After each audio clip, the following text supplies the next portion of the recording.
If you go down in the woods today, you're sure of a big surprise. If you go down in the woods today, you'd better go in disguise. For every bear that ever there was will gather there for certain, because today's the day the teddy bears have their picnic.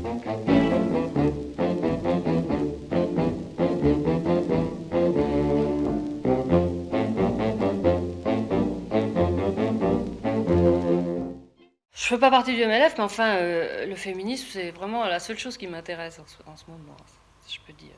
Mais c'est assez difficile parce que moi, le militantisme, j'ai horreur de ça. Parce que dans le militantisme, il y a ce côté pur et dur. Il y a les gens qui sont sûrs d'avoir raison et qui vont contre le mal, qui est certainement le mal. Il y a sans discussion possible. Bon, moi, ça m'emmerde beaucoup comme attitude. Et d'autre part, si tu es féministe, tu es pratiquement obligé de prendre une attitude de martyr. Tu es obligé de tout expliquer tous tes échecs par le fait qu'on t'a empêché de, que ceci, que cela. Alors ça, moi, ça m'emmerde également. Donc je ne peux pas avoir une attitude féministe franche. Et comme de toute façon, dans n'importe quel domaine, je trouve qu'on arrive à ses fins qu'en biaisant et qu'en allant par la bande et en étant au maximum hypocrite, dans ce domaine-là, je trouve que c'est aussi le meilleur système. C'est le problème de toute idéologie qui est obligée de créer un ennemi intégral pour promouvoir son influence, sans quoi la stratégie ne marcherait pas. La conception féministe ne tolère qu'elle-même, éradiquant toute opinion différente, incapable de se relativiser, mais demandant à l'autre de relativiser sans cesse son point de vue, sous peine d'être dépassé. Le plus étonnant est que cette idéologie détient le progrès absolu. Cette époque se croit supérieure à d'autres parce qu'elle ne croit plus avancer dans le brouillard, tout en croyant avoir dissipé le précédent. Il est avantageux de noircir une période antérieure, de façon à déclarer que la nôtre est délectable. Le Moyen-Âge a été inventé comme repoussoir par la Renaissance. Le Nouveau Monde a besoin d'un ancien régime blâmable et condamnable. L'innocence du temps présent ne peut s'établir que sur la culpabilité du passé. Et ainsi, l'époque actuelle se découvre plus propre qu'elle ne croyait, plus innocente et plus morale, plus soumise avec enthousiasme. Malgré un patriarcat soi-disant encore vivace, on assiste à un développement tous azimuts de la promotion féministe à travers toutes les strates de la société. En 1968, les filles dépassent les garçons pour l'obtention du baccalauréat. Et depuis, les femmes sont plus diplômées que les hommes. En 1946, 42% des femmes étaient employées dans le secteur tertiaire, 59% en 1968. Si l'industrie fut masculine, le développement du tertiaire a permis une croissance accélérée de l'emploi féminin, jointe à une désindustrialisation massive avec ses licenciements et une paupérisation accrue des hommes, le tout couplé à une chute de la natalité. C'est pour cela que le cinquantenaire blanc et occidental a été attaqué alors que c'est lui qui subissait un déclassement radical, le tout privilégiant l'arrivée de femmes d'affaires pour le bénéfice des hommes dominants.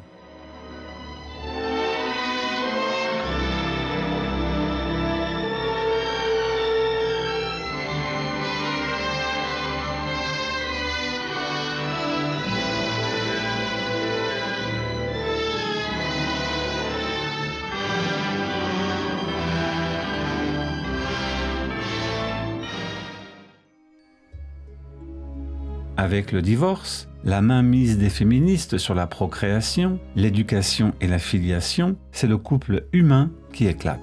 En 2009, 76% des enfants sont confiés à leur mère, après un divorce, 9% à leur père. L'ironie est qu'avec l'émancipation ajoutée à la crise, l'aliénation masculine au travail devient l'apanage des femmes, avec le tabagisme, l'alcoolisme, les stupéfiants et autres antidépresseurs. Dans la mesure où l'émancipation économique des femmes est associée au développement du secteur tertiaire et à la diminution du nombre des emplois industriels, c'est de montrer comment la réalisation, pas pleine et entière, mais la plus grande possible de l'idéal d'émancipation des femmes dans la vie économique a été rendue possible par la délocalisation des emplois industriels masculins dans d'autres pays, que ce soit la Chine ou que ce soit l'Europe de l'Est. Et je montre aussi comment, par exemple en Europe de l'Est, la délocalisation des emplois industriels a au contraire préservé un certain masculinisme des attitudes.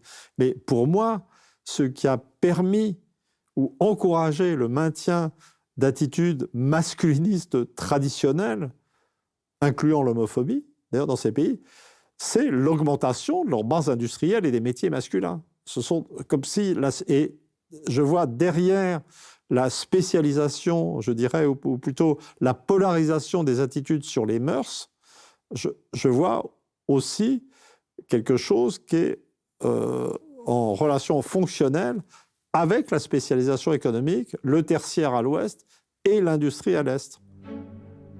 Il faut ajouter que cette politique a été avalisée par les différents gouvernements, preuve de la collusion des deux éléments. Cette montée du tertiaire féminisé pose un problème. Comment une société peut-elle résister à un effondrement socio-économique ou même à un quelconque envahisseur ? On constate une domination féministe en s'appuyant sur un sexe organiquement constitué, sans parler de la pilule dont l'invention a permis cet essor. C'est à cet âge jeune que l'on se fait une carrière, au moment où le pic de fertilité de la femme est optimum. On comprend mieux pourquoi le patriarcat, l'homme et l'hétérosexualité ont été si décriés. Le féminisme est devenu un système d'exploitation préinstallé sur les ordinateurs que l'on adopte sans réfléchir. Nous sommes entrés dans une métaphysique où l'individu est sans limite. Nous ne sommes plus dans un monde où les individus interagissent physiquement entre eux dans un environnement concret. Ce monde-là se finit avec la globalisation, n'appartenant pas à une politique de droite ou de gauche. Notre système de représentation a éclaté, que ce soit politique, économique, sexuel ou artistique. L'égoïsme total, satellisé dans des sphères abstraites, légitimé par le ressenti, dans l'invention de soi-même au mépris de la réalité. De ce contexte naît le féminisme de la troisième génération, qui se sert des inventions techniques masculines, dont l'informatique, qui ont libéré les femmes des tâches les plus pénibles. Souvent des jeunes femmes des beaux quartiers qui, grâce à la gentrification et à leur passage à l'université en études de genre, posent sur Instagram ou investissent la communication, la politique, la justice ou le journalisme, sans investir la masculinisation oppressante qui règne chez les éboueurs.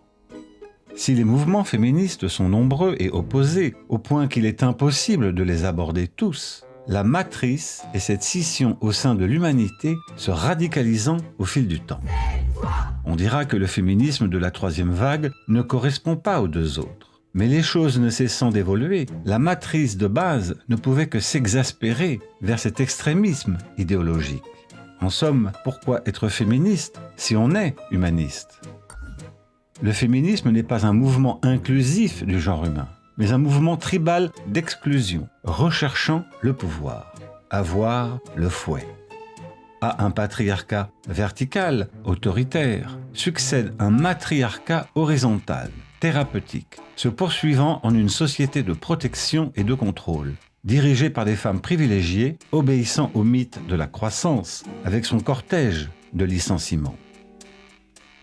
Ces associations ont pris de l'ampleur, notamment dans les années 90, nées aux États-Unis. En France, les chiennes de garde, ni putes ni soumises, la barbe, réclament la parité au sein, comme par hasard, des directions dans la création, les médias, les écoles de formation des élites, des grandes entreprises. Les réseaux sociaux ont accéléré le processus avec les Femen, mouvement ukrainien de 2008, organisant des manifestations les seins nus. Oser le féminisme en 2009 et Nous Toutes, fondé par Caroline de Haas, provenant de ministère, qui a fondé une entreprise, EGAE, grande récolteuse d'argent public, formant agents de l'État et journalistes. En 2018, Libération recueille le témoignage de victimes de viols et d'agressions sexuelles à l'UNEF quand Caroline de Haas y était secrétaire générale. Cette société a vu éclore consécutivement et sous l'impulsion d'une idéologie anglo-saxonne 2 phénomènes. L'inflation du constructivisme social alliée à une inflation visuelle et communicationnelle dans la représentativité et l'exhibition de soi sous le prétexte de dénoncer les stéréotypes et les phobies.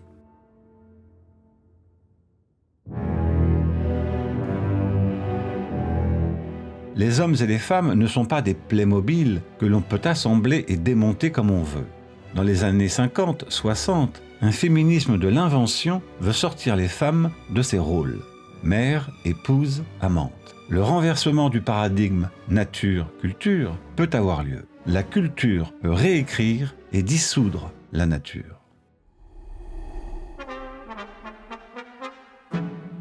Le combat des féministes s'exile par un double saut périlleux dans le genre, délesté de toute attache au réel. Le féminisme devient une métastase de lui-même, par sissiparité.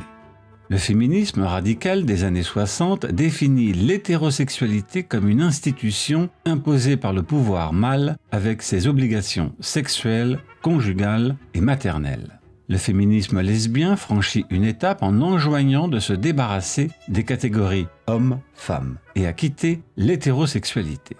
Les études queer remettent en cause la binarité genrée et sexuée pour en appeler à la reconnaissance de la diversité et fluidité des genres et des sexualités. Pourquoi et comment ? C'est dans les années 60 que chez les féministes radicales, la lutte contre le capitalisme est abandonnée pour la lutte contre le patriarcat, plus fédérateur, et visant uniquement l'homme. Il n'échappe à personne que ces mouvements proviennent des États-Unis et que le capitalisme peut en récupérer toutes les dérégulations possibles. L'un des textes fondateurs est celui de Valérie Solanas, qui tenta d'assassiner Andy Warhol, qui refusa sa petite pièce de théâtre. Outre d'être une criminelle et de prôner le terrorisme, elle est diagnostiquée schizophrène paranoïde et écrit que le mal est un accident biologique, une femme manquée, un avorton congénital. Elle revendique d'exterminer les hommes, un génocide, rappelant à grande échelle un petit moustachu qui a raté sa carrière de peintre. Elle écrit « Quand le contrôle génétique sera possible, il est évident que nous devrons reproduire que des êtres complets, sans défaut physique, ni déficience générale, telle que la masculinité. » Autrement dit, l'eugénisme. Elle approuve la supériorité des femmes et veut l'assujettissement total des hommes. Il est piquant d'en vouloir au pouvoir des hommes pour le posséder. Signe qu'il fait envie. Le cours naturel des événements, de l'évolution sociale, aboutira au contrôle total des femmes sur le monde. On peut sourire devant tant de niaiseries, mais écoutons encore. Il s'ensuit que les femmes cesseront de reproduire des hommes et pour finir, elles cesseront de reproduire des femmes. De petites bourgeoises célèbrent le brûlot d'une schizophrène criminelle, nantie d'une folie des grandeurs sans aucune censure par le patriarcat. Telle Lorraine Bastide, estampillée rebelle de l'ordre des arts et des lettres dans sa postface. Oui, ce projet d'éradication des hommes est un projet acceptable, tout en ayant un homme dans son lit et de faire des enfants. Hétérosexuel dans l'intimité, négation dans sa rentabilisation médiatique. Elle fut accusée de mal payer ses employés. Des féministes n'accepteront pas un tel programme, mais ils prouvent bien que ces slogans sur le patriarcat, la masculinité toxique ou l'hétérosexualité obligatoire ne sont que de faux prétextes pour abattre l'anthropologie. À travers les récriminations victimaires publiques, la stratégie consiste à absorber et à diluer peu à peu l'homme et l'hétérosexualité, qui fondent l'espèce humaine. L'éloge de ce changement est la marque de ceux qui veulent que rien ne change à leur domination.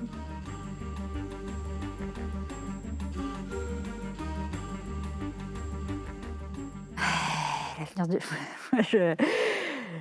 je crois beaucoup vraiment dans le militantisme lesbien. Donc vraiment, c'est quelque chose, je pense que quand ça veut dire vraiment sur se détacher du regard des hommes, quoi. Plus être soumise à ça, plus se dire, et dans toutes les sphères, qu'elles soient culturelles, de la vie quotidienne, de la séduction, du truc de la validation, des trucs d'être approuvé. C'est une respiration à l'avenir du film. Moi, je pense que c'est vraiment comme ça que ça passera.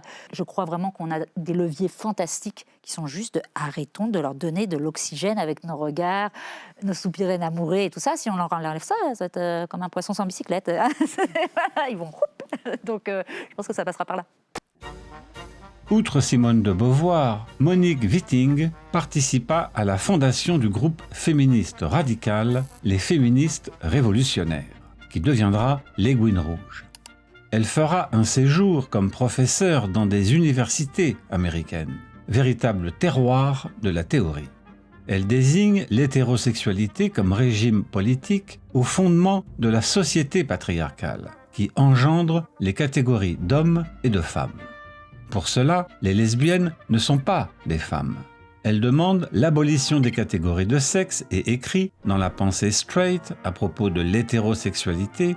Ce concept est une rationalisation qui consiste à présenter comme un fait biologique, physique, instinctuel, inhérent à la nature humaine, la confiscation de la reproduction des femmes et de leur personne physique par les hommes. L'hétérosexualité fait de la différence des sexes une différence naturelle et non une différence culturelle. Elle veut donc la destruction de l'hétérosexualité comme système social basé sur l'oppression et l'appropriation des femmes par les hommes, et dit que les femmes sont hétérosexualisées. La fabrication des femmes est semblable à la fabrication des eunuques, à l'élevage des esclaves et des animaux, et soumise à une économie hétérosexuelle.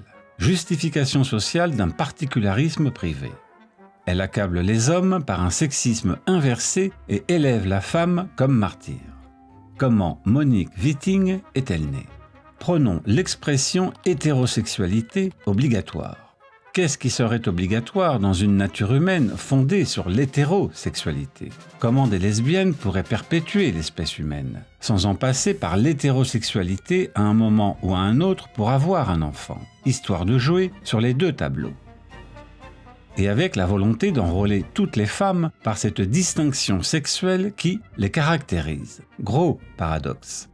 Si l'on ne choisit pas de naître dans un corps avec un sexe, on doit s'en tenir là. On peut être lesbienne ou homosexuelle, mais non destituer que l'hétérosexualité soit le fondement de l'humanité et de la reproduction de l'espèce, par une dichotomie factice, nature-culture, coupée de toute anthropologie pour une visée politique obscure.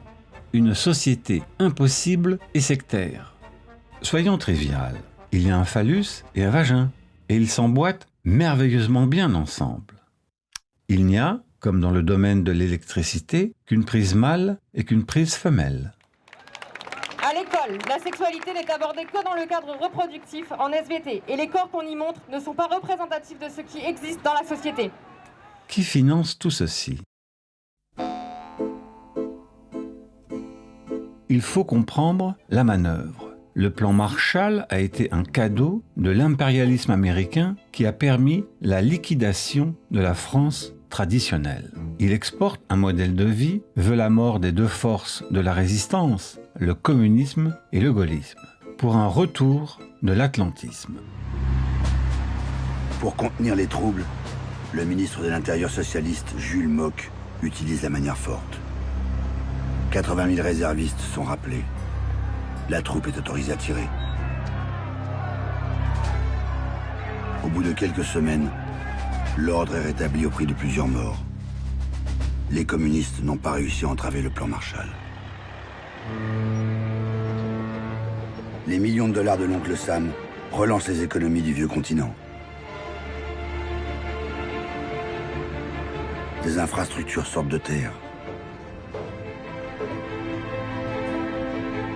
L'agriculture renoue avec ses rendements de l'avant-guerre, puis les dépasse. Les Américains font le pari de restaurer l'économie allemande. Car une Allemagne forte coûtera moins cher à entretenir et offrira un rempart contre le communisme. La prospérité est de retour. Le plan Marshall est une manne qui sauve le continent du désastre, mais l'ouvre dans le même temps aux entreprises américaines. La sortie du commandement intégré de l'OTAN, les discours anti-impérialistes US de Gaulle à Phnom Penh et au Québec n'allaient pas réconcilier le général avec les dirigeants américains. Le petit-fils de Gaulle, Yves de Gaulle, a déclaré dans un documentaire « J'ai entendu mon grand-père nous expliquer qu'il savait que la CIA, évidemment, comme elle l'avait fait régulièrement au cours de son exercice du pouvoir, de mettre de l'huile sur le feu comme elle le pouvait, tant qu'elle le pouvait, parce que l'intérêt des Américains était d'affaiblir le général de Gaulle. Je ne dis pas de le décaniller, mais de l'affaiblir, de façon à ce qu'il soit moins présent sur la scène internationale. Il savait que la CIA finançait, il nous avait donné le nom. Il dit par exemple, c'est la CIA qui finance Sauvageau. Bon, voilà, sans donner des éléments particuliers de démonstration et de preuve. Mais je l'ai entendu. Difficile de mettre en cause les informations émanant d'un homme comme de Gaulle. Mais ni la CIA, ni la famille Sauvageau n'ont souhaité s'exprimer. Après mai 68, il y eut l'une des plus grandes grèves ouvrières. C'était aussi l'époque de Guy Debord avec la Société du spectacle. Dans un livre explosif qui mène la danse, la CIA et la guerre froide culturelle, Frances Stonor Saunders expose les méthodes de la CIA.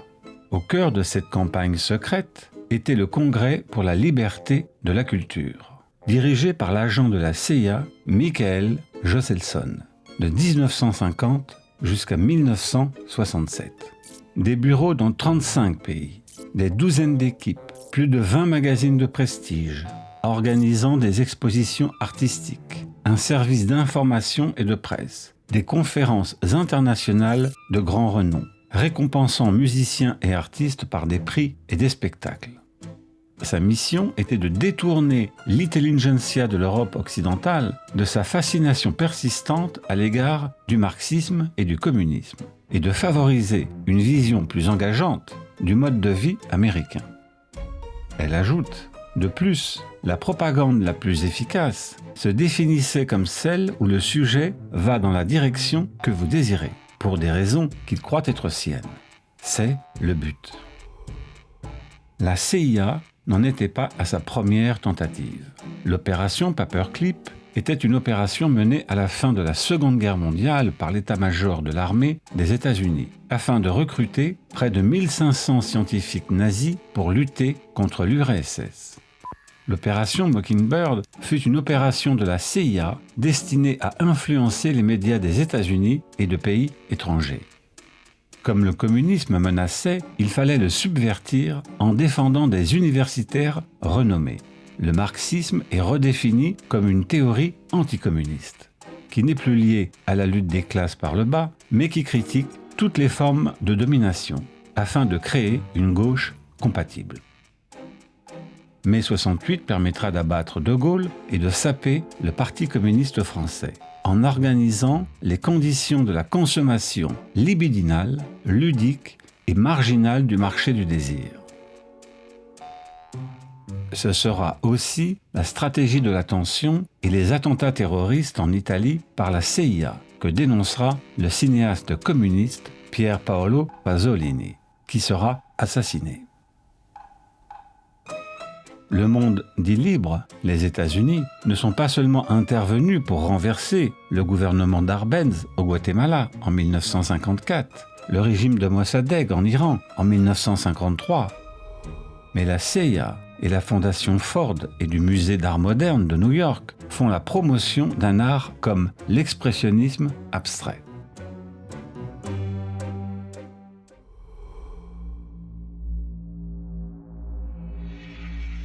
Dans un document déclassifié de la CIA, un rapport révèle que ses agents ont étudié la théorie française liée au nom de Michel Foucault notamment. Il décrit Foucault comme un membre de l'école structuraliste d'anthropologie, qui a contribué à une démolition critique de l'influence marxiste dans les sciences sociales. Enfin, il écrit « La nouvelle droite peut se féliciter des éloges de Michel Foucault, le penseur le plus profond et le plus influent de France. pour avoir, entre autres, rappelé aux philosophes les conséquences sanglantes de la théorie sociale rationaliste des Lumières du XVIIIe siècle et de l'ère révolutionnaire. Ce sera dans ce contexte que les agents soutinrent la critique d'une nouvelle génération de penseurs anti-marxistes comme Bernard-Henri Lévy et André Glucksmann. Foucault célébrera le livre « Les maîtres penseurs » de ce dernier. En octobre 1966, la Fondation Ford finança une conférence internationale au Johns Hopkins Humanities Center de Baltimore, qui lança la French Theory, réunissant des gens comme Derrida, Lacan et Barthes. Son président était McGeorge Bundy, qui avait participé à l'invasion de la baie des Cochons et à l'intensification de la guerre impérialiste au Vietnam. Stonor Saunders écrit, citant le rapport Final Report of the Select Committee en 1976, « Elle permit certainement à la CIA de subventionner un nombre apparemment illimité de programmes d'action secrète concernant groupes de jeunesse, syndicats ouvriers, universités, maisons d'édition et autres institutions privées, à partir du début des années 50. » Dans L'argent de l'influence, Ludovic Tournès écrit que la Fondation Ford se dote à partir de 1950 d'un programme international dont le fil conducteur principal est de mettre en place un plan Marshall intellectuel destiné à lutter contre le communisme en améliorant l'image des États-Unis à l'étranger, en développant partout où c'est possible les sciences sociales, supposées constituer un rempart contre l'influence du marxisme, et en favorisant les contacts entre les élites intellectuelles des différents pays, en Europe et ailleurs.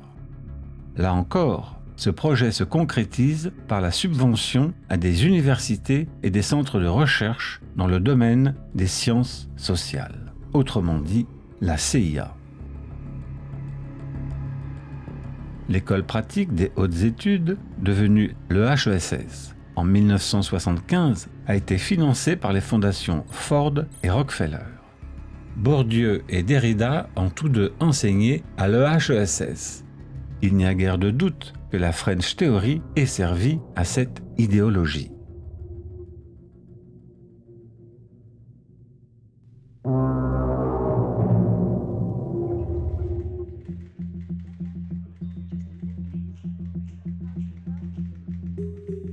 C'est ce que l'on a appelé la déconstruction, une idéologie imbriquée dans le processus de modernisation du pays.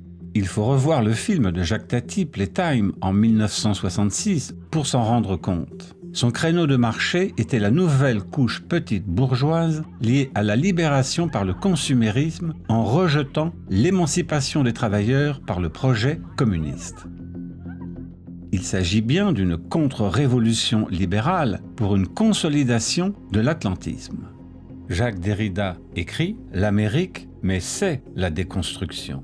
Ce serait, dans cette hypothèse, le nom propre de la déconstruction en cours, son nom de famille, sa toponymie, sa langue et son lieu, sa résidence principale. Résumons. Cette école, partie de France, a essaimé dans les universités américaines et a fait tache d'huile. Les philosophes post-structuralistes ont coupé l'homme des catégories normatives.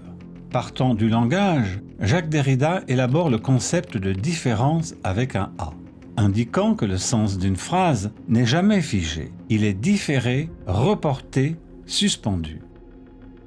Il cherche à voir les failles, tente de renverser les hiérarchies cachées que le texte tente d'imposer.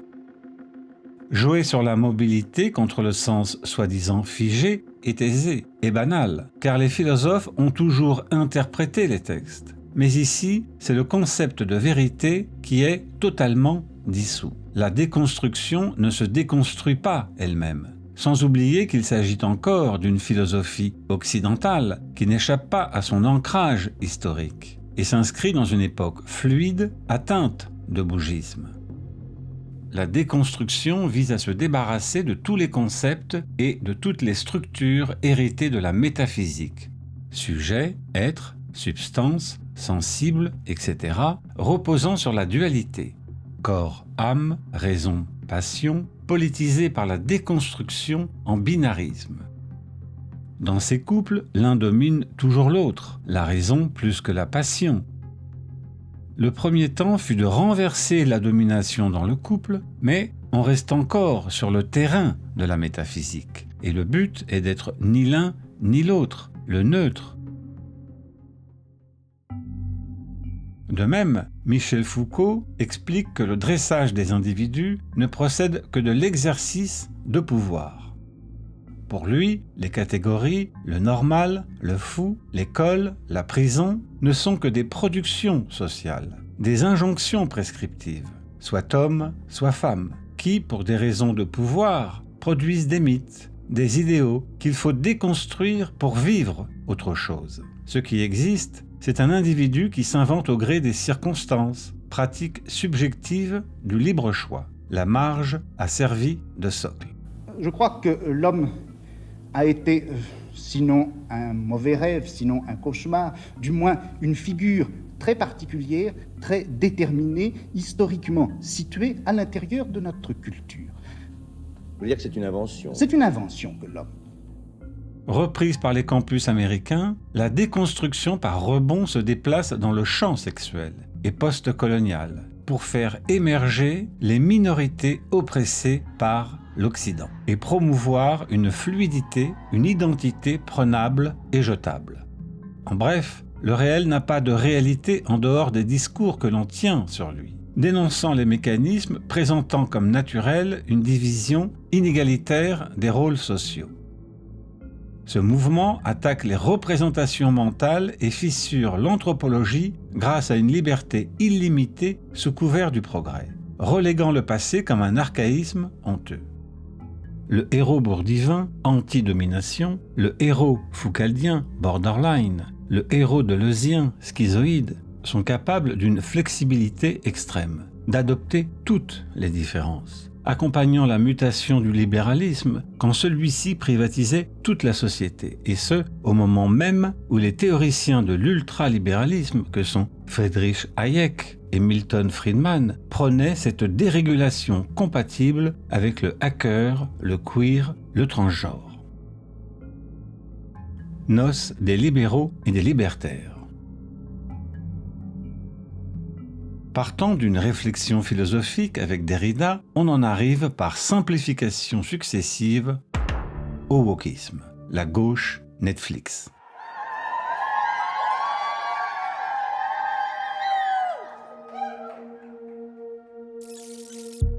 Qu'on les appelle woke ou autre mot anglo-saxon, ils procèdent de la même matrice, dont l'une des théoriciennes est Judith Butler, qui, dans Troubles dans le genre, réclame la dissolution de la nature dans le culturel, par un jeu de combinatoires infinis.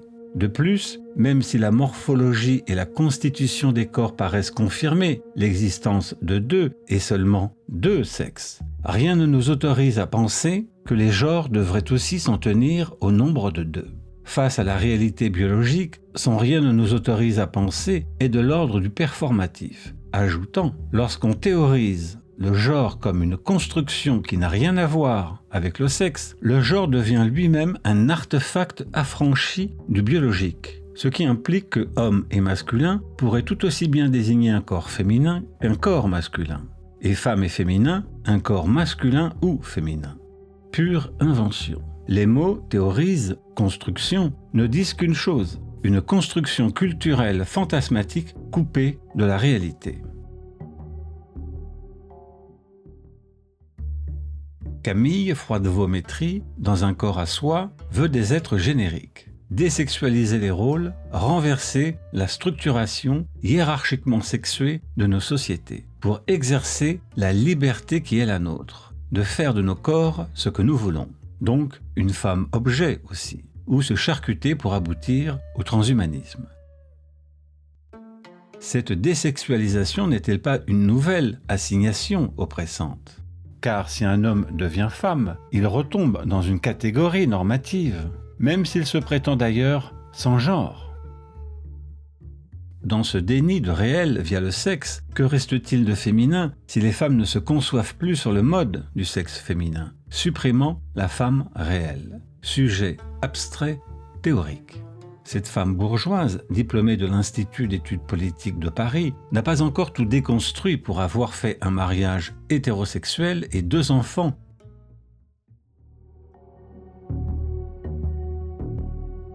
Le sophisme de base est simple.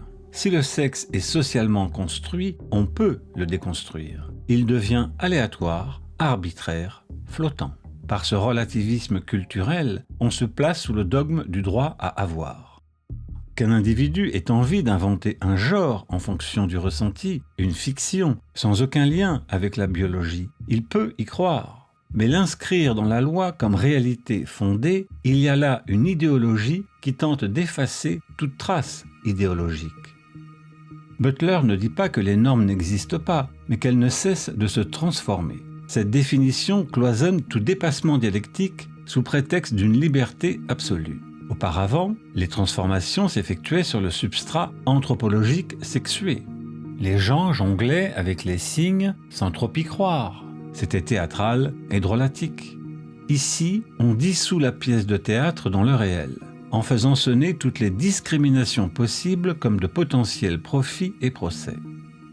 Chacun doit faire passer sa folie aux autres, et l'obliger à croire au rôle qu'il s'est affublé pour qu'on le remarque, légitimé par le ressenti qui n'est la preuve de rien.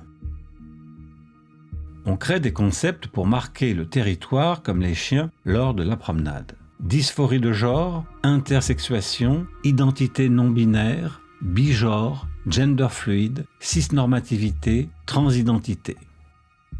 On a juste un acteur qui s'est mis une perruque mauve sur sa tête d'homme et joue à la femme. Nous sommes encore à la comédie française. Ils sont semblables à la fable de La Fontaine, le jet paré des plumes du paon, une simulation.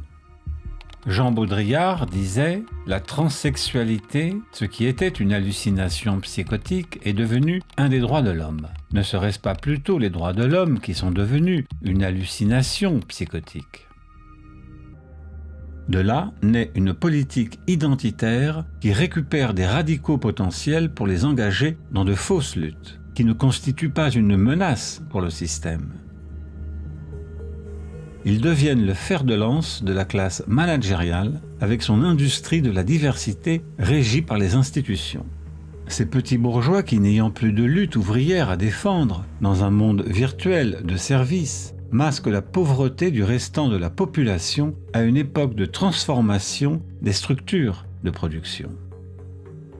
Ils se présentent comme des anti-establishment tout en servant leur maître, s'assurant une carrière lucrative telle Éric Fassin et Didier Héribon, une radicalité qui sera classée à gauche, une gauche radicale, mais libérale et anti-marxiste.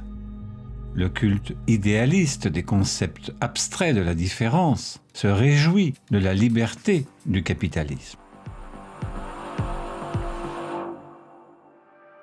What did you expect?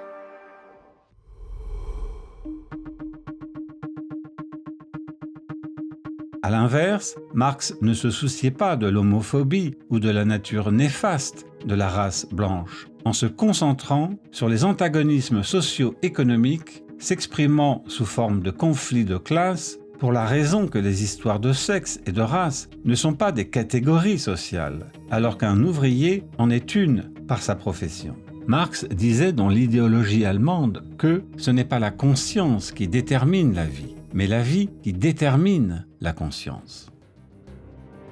Son matérialisme fut aussi remodelé en Allemagne avec l'école de Francfort, qui émigra aux États-Unis avec Herbert Marcuse, qui, financé par la fondation Rockefeller, développa le marxisme culturel, réduisant une doctrine révolutionnaire fondée sur l'analyse des forces matérielles, infrastructures, à une campagne bourgeoise contre la répression émotionnelle et la discrimination, superstructure.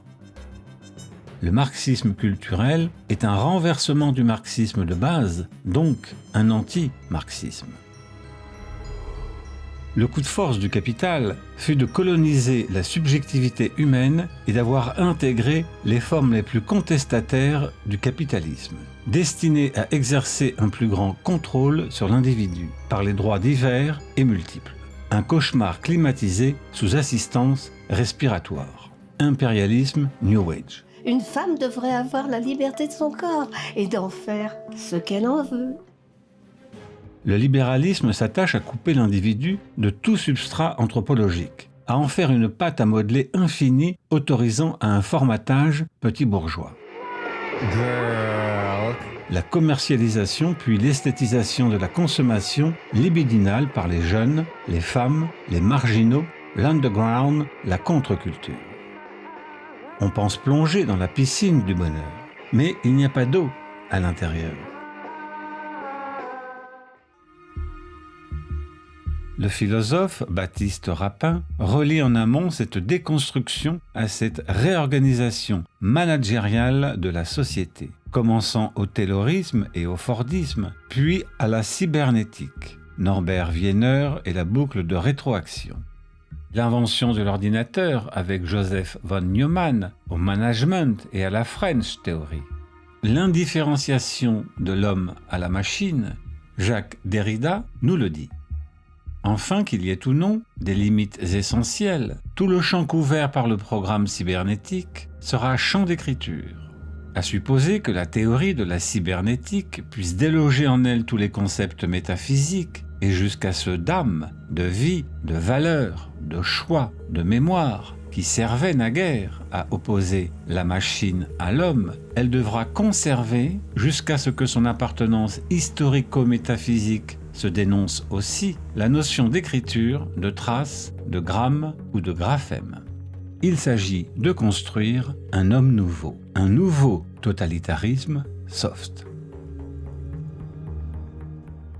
Ces philosophes ont contribué à légitimer l'imaginaire de la fluidité, de la liquidité, du réseau et du management. Alors ça, c'est aussi tout un aspect de mon travail, de montrer cette complicité non pas accidentelle, mais tout à fait essentielle entre le mouvement de la déconstruction et le triomphe de l'imaginaire industriel et managérial. Certains modes de pensée se sont installés chez nos élites, intellectuelles, économiques, politiques, liés à l'essor de ce mouvement de la déconstruction.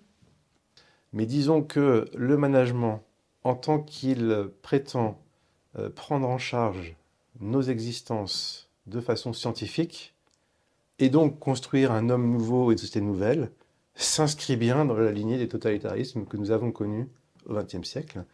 Et là, nous avons une nouvelle forme totalitaire qui est celle de la fabrique technoscientifique de la coopération efficace. C'est ainsi que je définis le management de façon la plus large possible, la technoscience de la coopération efficace. Et donc le projet de fabriquer ce que Herbert Simon, qui est un personnage très important du XXe siècle, qui a reçu un prix Nobel d'économie, prix de la Banque de Suède pour ses travaux en économie sur la rationalité limitée, c'est ce que Herbert Simon appelait la personnalité organisationnelle. Donc créer des personnalités organisationnelles dociles, le terme est également d'Herbert Simon, c'est-à-dire ordonnées aux normes et aux buts de l'organisation, évidemment au détriment de toute autonomie et de toute frontière entre la vie privée et la vie professionnelle. Cette époque veut devenir maître et possesseur de la nature, pour la remodeler d'une façon managériale après l'avoir déconstruite, aboutissant à une indifférenciation radicale pour un être abattardi dans sa subjectivité métastasique aux confins de la folie, là où il fallait faire auparavant avec le donné. Cette nouvelle métaphysique veut l'éradication du politique, des frontières, des territoires, des cultures, de la filiation, de la généalogie, donc la paternité et la maternité, la procréation par différenciation sexuelle. Or, pour la maternité, il faut avoir un sexe et des organes reproducteurs, chose intolérable pour les déconstructeurs. C'est la famille hétérosexuelle de type père, mère et enfant qui est visée. Deleuze et Guattari exaltaient le corps sans organes, croyant libérer l'humanité de l'organisme et de l'angoisse de mourir.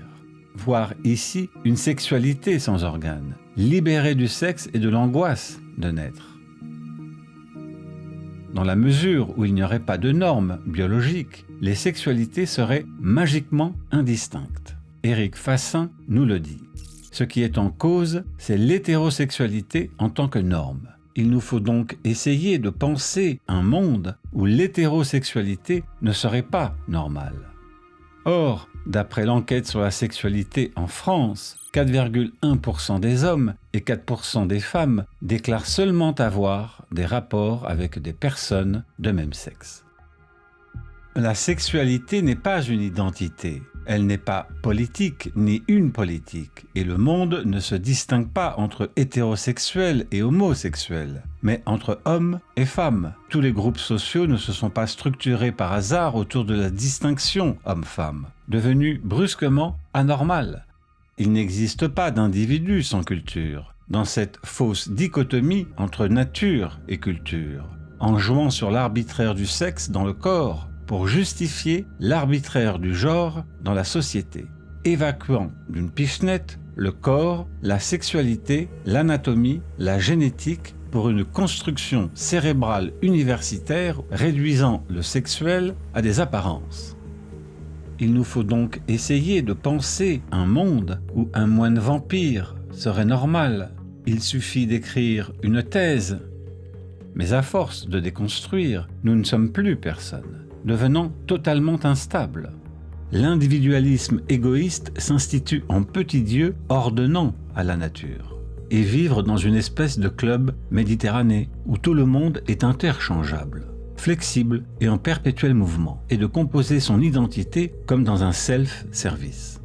Cet idéalisme New Look ne prend plus pour caution une transcendance typique, mais radicalement immanente, d'où le recours au performatif, si je veux, et au neutre, dans cette fausse transparence de soi à soi, et qui fait croire, par une objectivité de synthèse, de non-choix, qui en est encore un, qu'il n'y a plus d'oppression, de directivité, de hiérarchie, sans voir l'énorme paradoxe dans une prolifération des simulacres, comme dans le trompe-l'œil.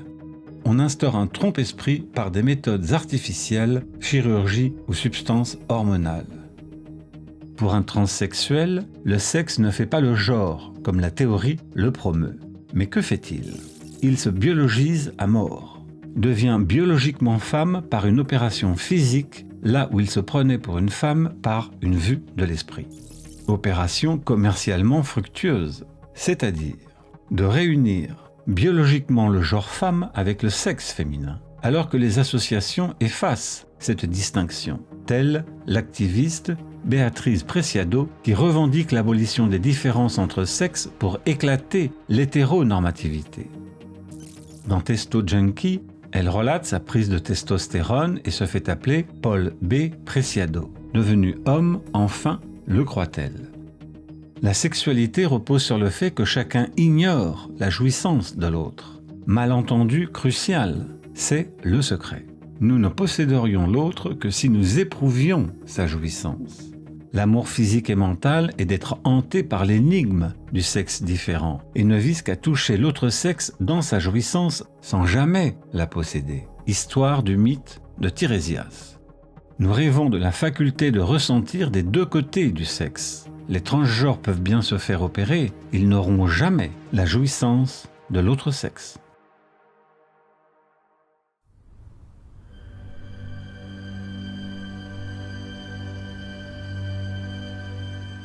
Si le corps a une certaine élasticité, à force de tirer sur l'élastique, il se casse. En 1966, Bruce Reimer, à 7 mois, a son pénis brûlé à la suite d'une erreur médicale. Les parents font appel à John Money, psychologue à Baltimore, et partisan de l'assignation forcée à un sexe mâle ou femelle. On enlève les testicules à Bruce, et jusqu'à son adolescence, il est élevé comme une fille. On l'appelle Brenda. Ni les jolies robes, ni les hormones féminines ne le font se sentir femme. À l'âge de 13 ans, il passe par une phase de dépression suicidaire. En 1980, les parents de Brenda lui apprennent sa réattribution sexuelle. À 15 ans, Brenda reprend son identité masculine et se fait appeler David. En 1997, il se soumet à un traitement pour inverser la réattribution avec injonction de testostérone et opération de phalloplastie. Il se suicide en 2004.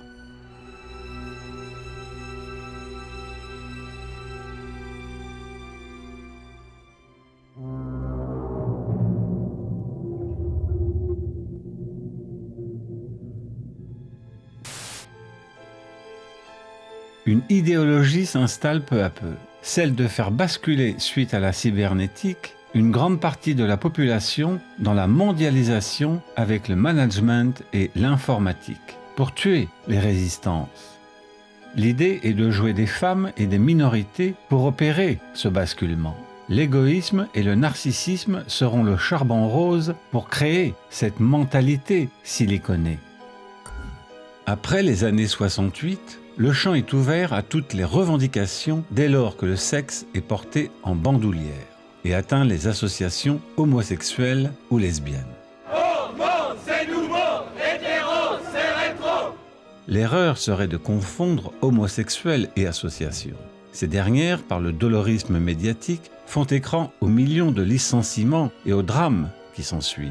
Si on demande à la religion de se pratiquer dans le privé, il devrait en être de même de la sexualité. Grâce à Mitterrand et Jack Lang, les années 80 voient l'apparition des bobos, avec la gentrification des centres urbains. Nouveaux riches dans les quartiers populaires, favorables à cette politique. Invention d'un prolétariat de synthèse, occultant la lutte entre riches et pauvres. L'exhibition fera force de loi pour distraire les petits bourgeois et faire oublier la désindustrialisation d'un monde qui se restructure. Le sociétal fait écran au social, comme brouillage de classe. Le gauchisme n'est que le cheval de Troie du capitalisme. Ce fut l'irruption d'Act Up, créé en 1989 par Didier Lestrade notamment, suivant le modèle américain avec sa propagande d'intimidation interrompant conférences et colloques. Puis le SIDA avec le SIDAction en 1994, faisant écran aux centaines de milliers de gens mourant de cancer et autres maladies. Il n'y a rien de spontané. En 2009, Act Up reçoit des centaines de milliers d'euros des ministères et 100 000 euros de la fondation Pierre Berger, personnage hautement douteux révélé par Fabrice Thomas. Sans oublier la bruyante parade homosexuelle qui, sous des aspects festifs, n'est là que pour imposer une idéologie. Face à la crise, cette théorie se lie au mouvement antiraciste favorisant l'immigration massive et forcée, réserve de voix et armée de réserves pour néantiser les autochtones en lien avec la dette. L'entrepreneur Bouygues résumait la stratégie. C'est une excellente main-d'œuvre parce qu'elle est jeune, elle est très solide physiquement, elle est extrêmement courageuse, mais elle ne parle pas le français pour sa grande majorité. Et elle n'est pas suffisamment qualifiée. Alors, si nous voulons pouvoir avoir une action de qualification auprès de ces gens-là, il faut qu'on puisse les intégrer socialement. Alors, si on veut pouvoir les intégrer socialement, ce n'est pas tellement le logement. Nous, ce qui nous intéresse, ce n'est pas tellement le logement provisoire, c'est-à-dire des foyers d'hébergement. Ce qui nous intéresse, c'est que ces hommes, pour qu'ils s'intègrent à la vie économique et sociale, il faut qu'ils puissent fonder une famille, il faut qu'ils aient la possibilité de se marier et d'avoir des enfants. Donc, là où le problème est difficile pour le travailleur étranger, c'est de pouvoir s'implanter en France et d'y fonder une famille. À partir du moment où le travailleur étranger s'implante en France et fonde une famille, le problème est pratiquement résolu et il est tout à fait différent. Valéry Giscard d'Estaing comblera les vœux de Francis Bouygues en promulguant la loi du regroupement familial en 1975. Il faut stopper l'émigration officielle et clandestine. Il est inadmissible de laisser entrer de nouveaux travailleurs immigrés en France, alors que notre pays compte près de 2 millions de chômeurs français et immigrés. L'anti-immigrationnisme n'a jamais été un slogan d'extrême droite, mais marxiste, récupéré pour permettre cette immigration grâce à l'antiracisme et à l'épouvantail Le Pen. sponsorisé par Mitterrand suite au déclin du Parti communiste français opposé à l'Europe. Les ouvriers allaient voter Front National. Ressurgit le théâtre du fascisme des années 30. L'opération a réussi. Pendant toutes les années du mitterrandisme, nous n'avons jamais été face à une menace fasciste. Et donc, tout antifascisme n'était que du théâtre. Nous avons été face à un parti, le Front National, qui était un parti d'extrême droite, un parti populiste aussi, à sa façon. Mais nous n'avons jamais été dans une situation de menace fasciste, et même pas face à un parti fasciste. Ce fut l'économiste néolibéral Gary Becker, futur conseiller de Reagan, qui, avec The Economics of Discrimination, en 1957, théorisa la chose, démontrant que les discriminations en raison du sexe et de la couleur de peau réduisent les revenus et celles des minorités. Il faut donc les agréger au libéralisme New Look. En France, l'antiracisme devient le nouveau sacré, sans faire de distinction entre être antiraciste et ne pas être raciste. D'où le problème montant des banlieues, balayant les anciennes cités ouvrières. Julien Drey, fondateur de SOS Racisme, en 1984, raconte que l'argent était récolté par son frère adepte du Bétar, extrême droite israélienne, anti-musulmane. La Seconde Guerre mondiale fait l'objet d'une propagande pour créer ce climat. Devant la disparition du PCF, Jean-Luc Mélenchon, ancien trotskiste, militant du PS et franc-maçon, favorable au traité de Maastricht, fonde plusieurs partis pour gérer la petite bourgeoisie vers la gauche libérale, prônant le métissage et la théorie du genre. La liberté du genre, pour moi, c'est les trois libertés fondamentales que je veux mettre dans la Constitution. C'est l'IVG, pour qu'on arrête d'en discuter continuellement. Deuxièmement, le droit au suicide assisté. Et troisièmement, la liberté du genre. Notre chance, c'est le métissage. Et depuis 2600 ans, nous sommes du parti de ceux qui se disent contents d'être mélangés. Le système invente son opposé.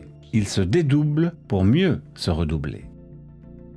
Le féminisme, l'antiracisme et la théorie du genre feront corps avec l'intersectionnalité proposée par l'universitaire et féministe américaine Kimberly Crenshaw en 1989. Encore une universitaire bourgeoise. Terme désignant la situation de personnes subissant plusieurs formes de discrimination sans remettre en question les structures économiques. Le libéralisme, mythe de l'individualisme par son égoïsme, est devenu le surmoi intégral à travers la mondialisation qui éclate toutes les valeurs, pour submerger des sociétés multiséculaires et détruire les solidarités qui les fondaient, portant la guerre civile chez les pauvres.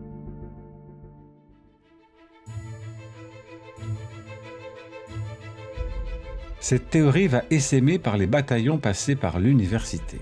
Emmanuel Todd indique une surreprésentation des jeunes femmes dans les cadres hiérarchiques de la fonction publique, parmi les professeurs ou la justice. Sans oublier les médias subventionnés où cette théorie est défendue et où ont été installés nombre de militants. L'idéologie est une incapacité à voir le monde sans préjugés de classe. Sur près de 9000 thèses de sociologie, 181 écrites sur le genre le sont par 85% de femmes. Le concept de genre a un sexe. Une thèse de Cécile Charlap en 2019 titre « La ménopause est-elle une construction sociale ?» Si la différence biologique entre hommes et femmes est d'origine sociale, alors la grossesse des femmes est fomentée par le patriarcat. L'émission du sperme par le phallus est-elle une construction culturelle ? La dimension conflictuelle de la troisième vague révèle sa nature de classe, portée par une petite bourgeoisie matridominée démultipliée par la diffusion de l'éducation supérieure. C'est ce qui m'amène à dire que le féminisme antagoniste est une idéologie petite bourgeoise dressée contre la pellicule supérieure de patridominance, mais qui ne sert absolument à rien, ou qui a des choses qui n'ont que des conséquences négatives pour les femmes et les hommes des milieux populaires, là où on trouve les familles monoparentales. On est dans un contexte où la priorité en période de contraction économique et difficulté économique, c'est le retour au modèle fondamental de relation entre hommes et femmes, qui est la coopération et la solidarité. Et c'est ce qui se pratique dans les familles des classes moyennes qui font du calcul économique rationnel. Mais projeter sur des milieux populaires plus innocents peut-être de tout ça, l'idée que les hommes sont insatisfaisants en eux-mêmes, c'est encourager la famille monoparentale, les divorces, qui sont le plus souvent, dans les 3/4 des cas, initiés par des femmes, etc. C'est en ce sens que l'idéologie de l'antagonisme des sexes, je dirais, est déstabilisatrice. Mais j'ai l'impression, il y a des moments où j'ai dit que la petite bourgeoisie est toujours hypocrite. L'idéologie des classes moyennes, c'est l'expérimentation humaine est fondamentale, la liberté de l'individu est fondamentale, elle l'est. Je suis un peu dans les classes moyennes aussi, etc. Mais en cachette, ce qui se passe est une vie de retour à la discipline du couple, à la discipline familiale. Et donc, ce que je dis, c'est que finalement, on agite ces idéologies, mais on laisse au peuple, au bas peuple et aux jeunes, un peu innocents, l'idée que les hommes sont un problème pour l'humanité, mais pour soi-même, on se tient à carreau et on veut ses 2 salaires. Naît une nouvelle aristocratie, celle du genre. Une génération dépressive, fracturée, déstructurée. Et il faut dire que leurs représentantes cultivent une esthétique de la laideur qui ne fait pas rêver. Cette nouvelle petite bourgeoisie crée un mode de vie égoïste et narcissique qui est le soleil noir des 3/4 de la planète, dont le tourisme avec ses colonisateurs en Bermuda. Suite à la contraception et à l'avortement, 8 millions depuis, les jeunes femmes des grands centres urbains font moins d'enfants. Conséquence, une natalité en chute libre, alors qu'elle augmente dans les pays asiatiques et en Afrique. Le tout est à relier à cette immigration à bas prix, massive et forcée par les différents gouvernements, tout en créant des guerres dans les pays d'origine pour créer cet afflux. Couplé avec le développement d'une propagande multiculturaliste imposée sous prétexte d'amour, annonce de futures explosions sociales. La crise migratoire est l'un des théâtres privilégiés où l'influence des réseaux Soros fait ses preuves. Les migrants, terme usurpé, sont exportés hors de chez eux par des ONG. Des liens directs existent entre les déstabilisations orchestrées au Moyen-Orient et en Libye et la crise migratoire que connaît l'Europe.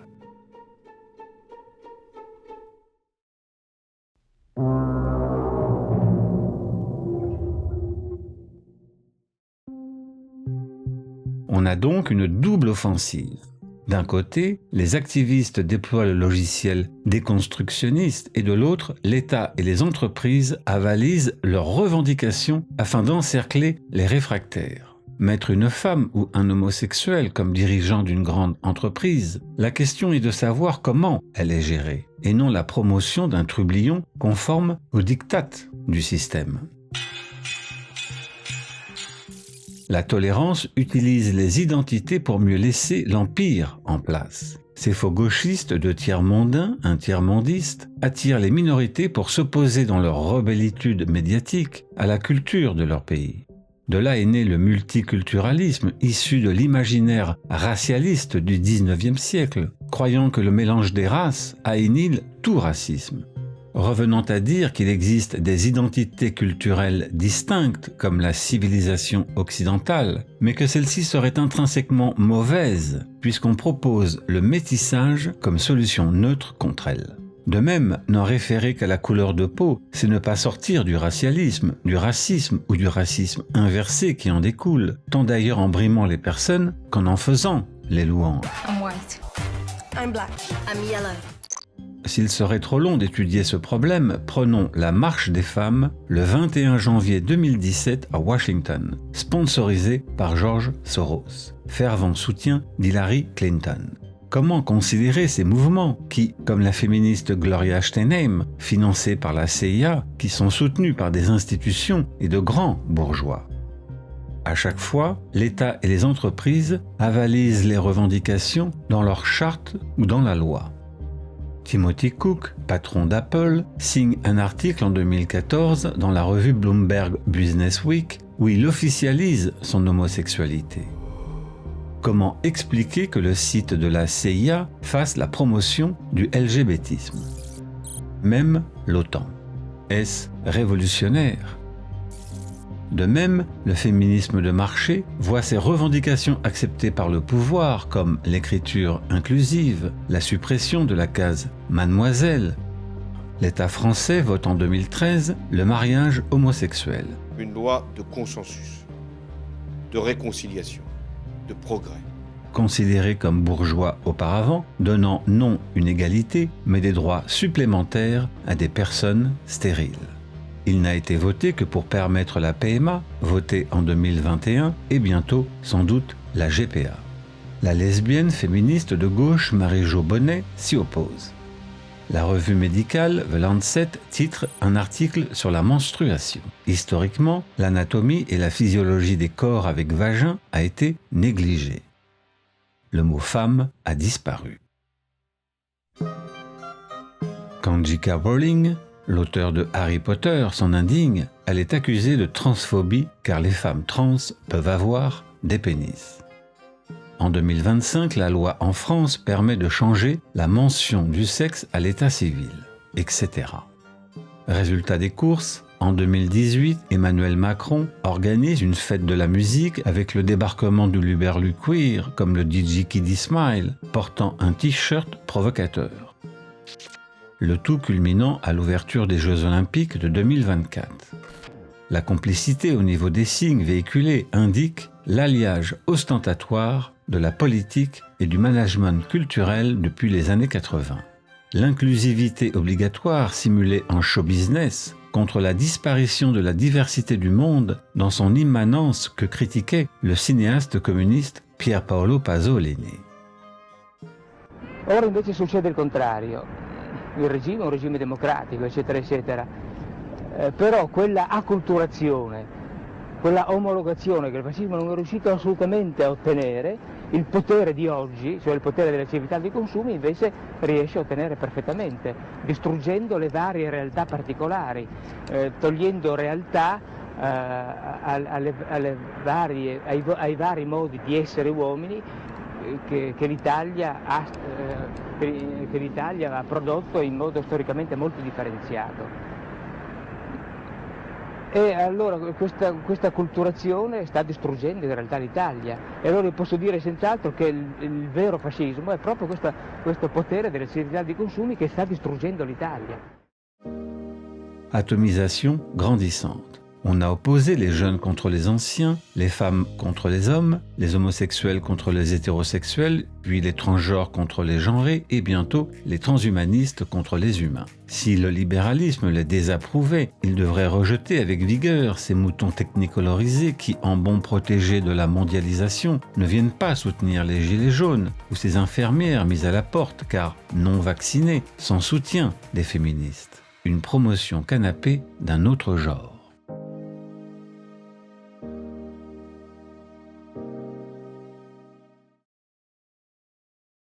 Furthermore, it is the birthright of every man or woman. Why don't you shut up about women, Stan? You're putting us off. Women have a perfect right to play a part in our movement, Reg. Why are you always on about women, Stan? I want to be one. What? I want to be a woman. From now on, I want you all to call me Loretta. What? It's my right as a man. Well, why do you want to be Loretta, Stan? I want to have babies. You want to have babies? It's every man's right to have babies if he wants them. But you can't have babies. Don't you oppress me. I'm not oppressing you, Stan. You haven't got a womb. Where's the fetus going to gestate? You're going to keep it in a box? Here, I've got an idea. Suppose you agree that he can't actually have babies, not having a womb, which is nobody's fault, not even the Romans, but that he can have the right to have babies. Good idea, Judith. We shall fight the oppressors for your right to have babies, brother. Sister, sorry. Well, What's the point? What's the point of fighting for his right to have babies when he can't have babies? It is symbolic of our struggle against oppression. Symbolic of his struggle against reality.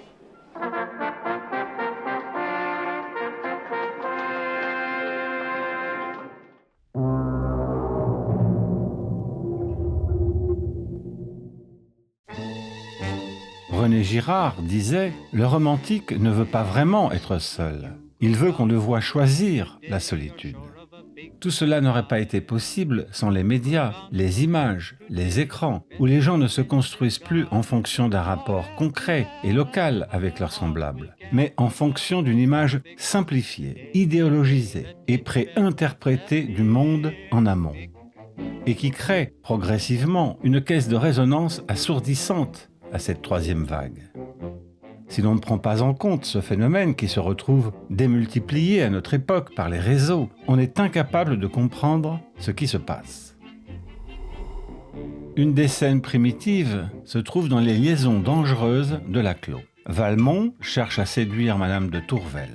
Se sachant surveillé par elle, il fait croire qu'il sauve des pauvres. Donc que la réalité se passe spontanément alors que c'est du théâtre. La société du spectacle avant l'heure.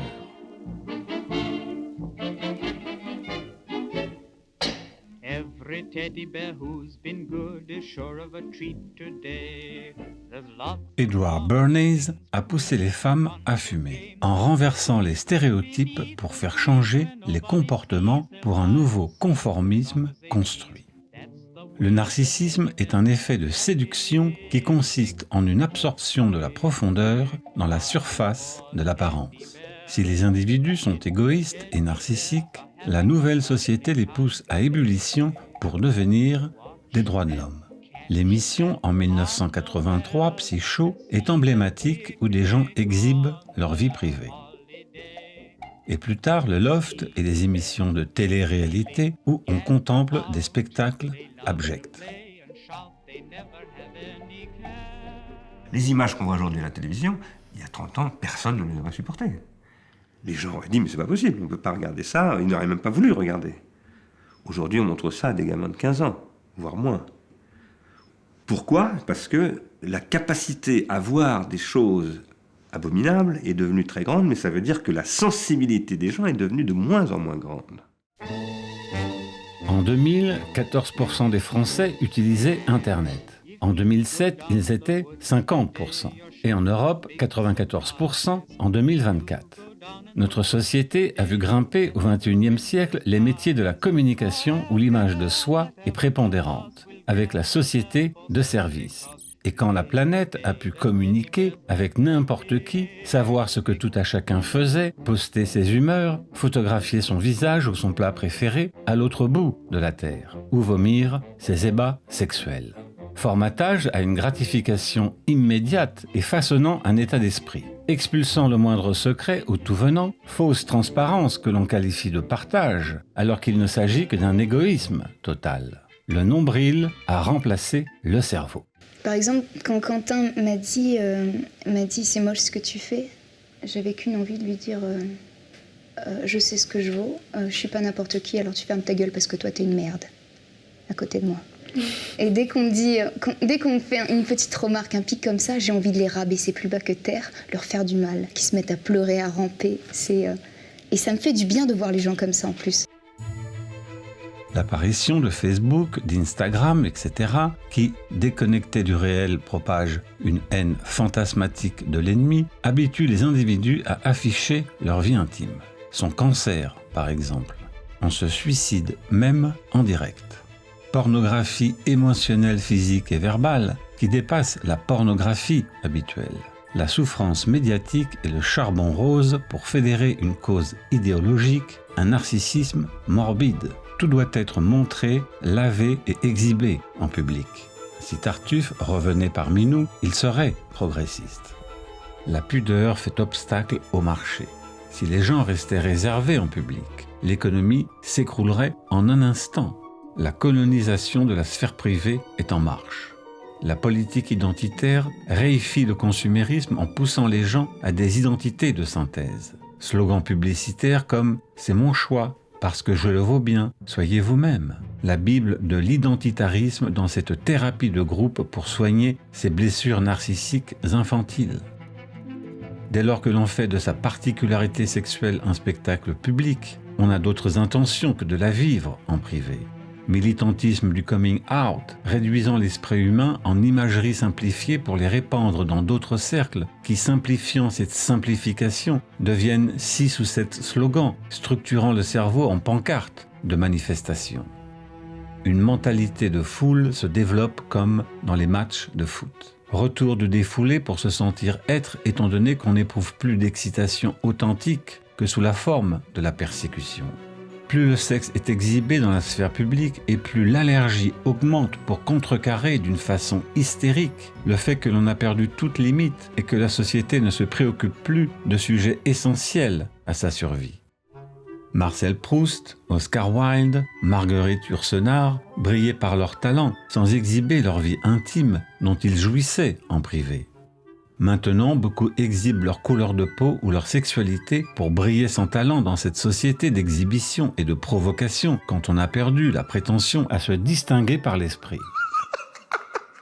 Ça fait plus de 2 décennies que, à chaque fois que je me retrouve comme ça dans une, dans une grande réunion du métier, je peux pas m'empêcher. C'est plus fort que moi. Je peux pas m'empêcher de compter le nombre de noirs dans la salle. On voudrait vous dire, on ne doit pas laisser le cinéma français tranquille. Donnez-moi un verre d'eau, je suis en train de me dessécher là en fait. Ces gens ne démontrent plus leur talent, mais comptent et menacent. Ils représentent cette bourgeoisie immigrationniste faisant une distinction raciste de couleur de peau dans un pays majoritairement blanc, sans parler que le cinéma français ignore les gens populaires. Moins ils existent, plus ils veulent être reconnus. Nous sommes devenus une société hystérique, théâtrale. C'est la chasse policière aux stéréotypes à sens unique. Avec la théorie de la construction sociale, on peut tout renverser. Car en quoi les stéréotypes, l'antisexisme, l'égalité seraient-ils des vérités absolues? Ce ne sont que des constructions culturelles et non des faits scientifiques, toutes relatives dans un contexte occidental historiquement déterminé. Le relativisme culturel néo-féministe tente de neutraliser ou de désexualiser tout comportement féminin, le passé étant vu comme rétrograde, notamment par la réécriture ou la réappropriation comique, histoire de ne pas paraître sérieux. Ce qui ne les empêche pas d'essentialiser les hommes en diffusant dans l'inconscient collectif des clichés relayés par l'État ou les entreprises, les jouets par exemple ou l'hystérie. Terme venant d'utérus, remplacé par histrionisme, signifiant un comportement théâtral, un mauvais comédien qui en fait trop, voulant attirer l'attention sur soi par le mensonge et des appâts d'allure sexuelle. Stéréotyper une femme sera plus inqualifiable que licencier des dizaines de personnes. Or, les généralités arrivent plus souvent que l'inverse. Il pleut plus souvent dans le nord que dans le sud de la France, même s'il fait parfois soleil dans le nord. La ruse est de faire croire qu'un faible pourcentage de cas réfute un comportement majoritaire défavorable à notre thèse, puis d'affirmer le contraire quand la réalité va dans notre sens. Selon ce sophisme, dire que les violeurs sont des hommes est un stéréotype sexiste, car il existe aussi des femmes qui violent, surtout entre elles. De même, le terme de phobie, mis à toutes les sauces, sauf l'hétérophobie, histoire de persécuter avec amour, et réclamer des droits supplémentaires en se victimisant médiatiquement. Venant de la clinique, il joue de la moindre sentimentalité d'offusqué afin de psychiatriser chaque individu de mauvais sentiments, outre qu'on peut être misanthrope sans être inquiété juridiquement. Grossophobe et grotesque, histoire de faire accepter son irresponsabilité par l'ingurgitation de nourriture grasse et sucrée qui tue 300 000 personnes aux États-Unis par an, tout en faisant la promotion des industries agroalimentaires. Quand on est phobique, on fuit l'objet de sa phobie. Être homophobe n'est pas bien grave à la différence d'être anti-homosexuel, impliquant une action meurtrière. Les phobiques sont ceux que leur sexe de naissance dégoûte en premier, pour vouloir en changer. et qu'il projette sur les autres par renversement accusatoire.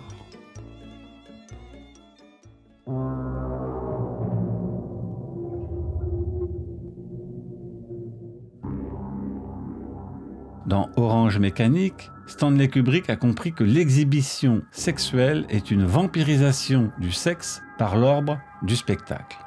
Le cinéaste Louis Buñuel, dans Mon dernier soupir, rappelle qu'à son époque, quand le désir sexuel trouvait à s'accomplir, en dehors du mariage, malgré l'interdit du catholicisme, il procurait une jouissance physique incomparable, car il s'y mêlait toujours la joie secrète du péché.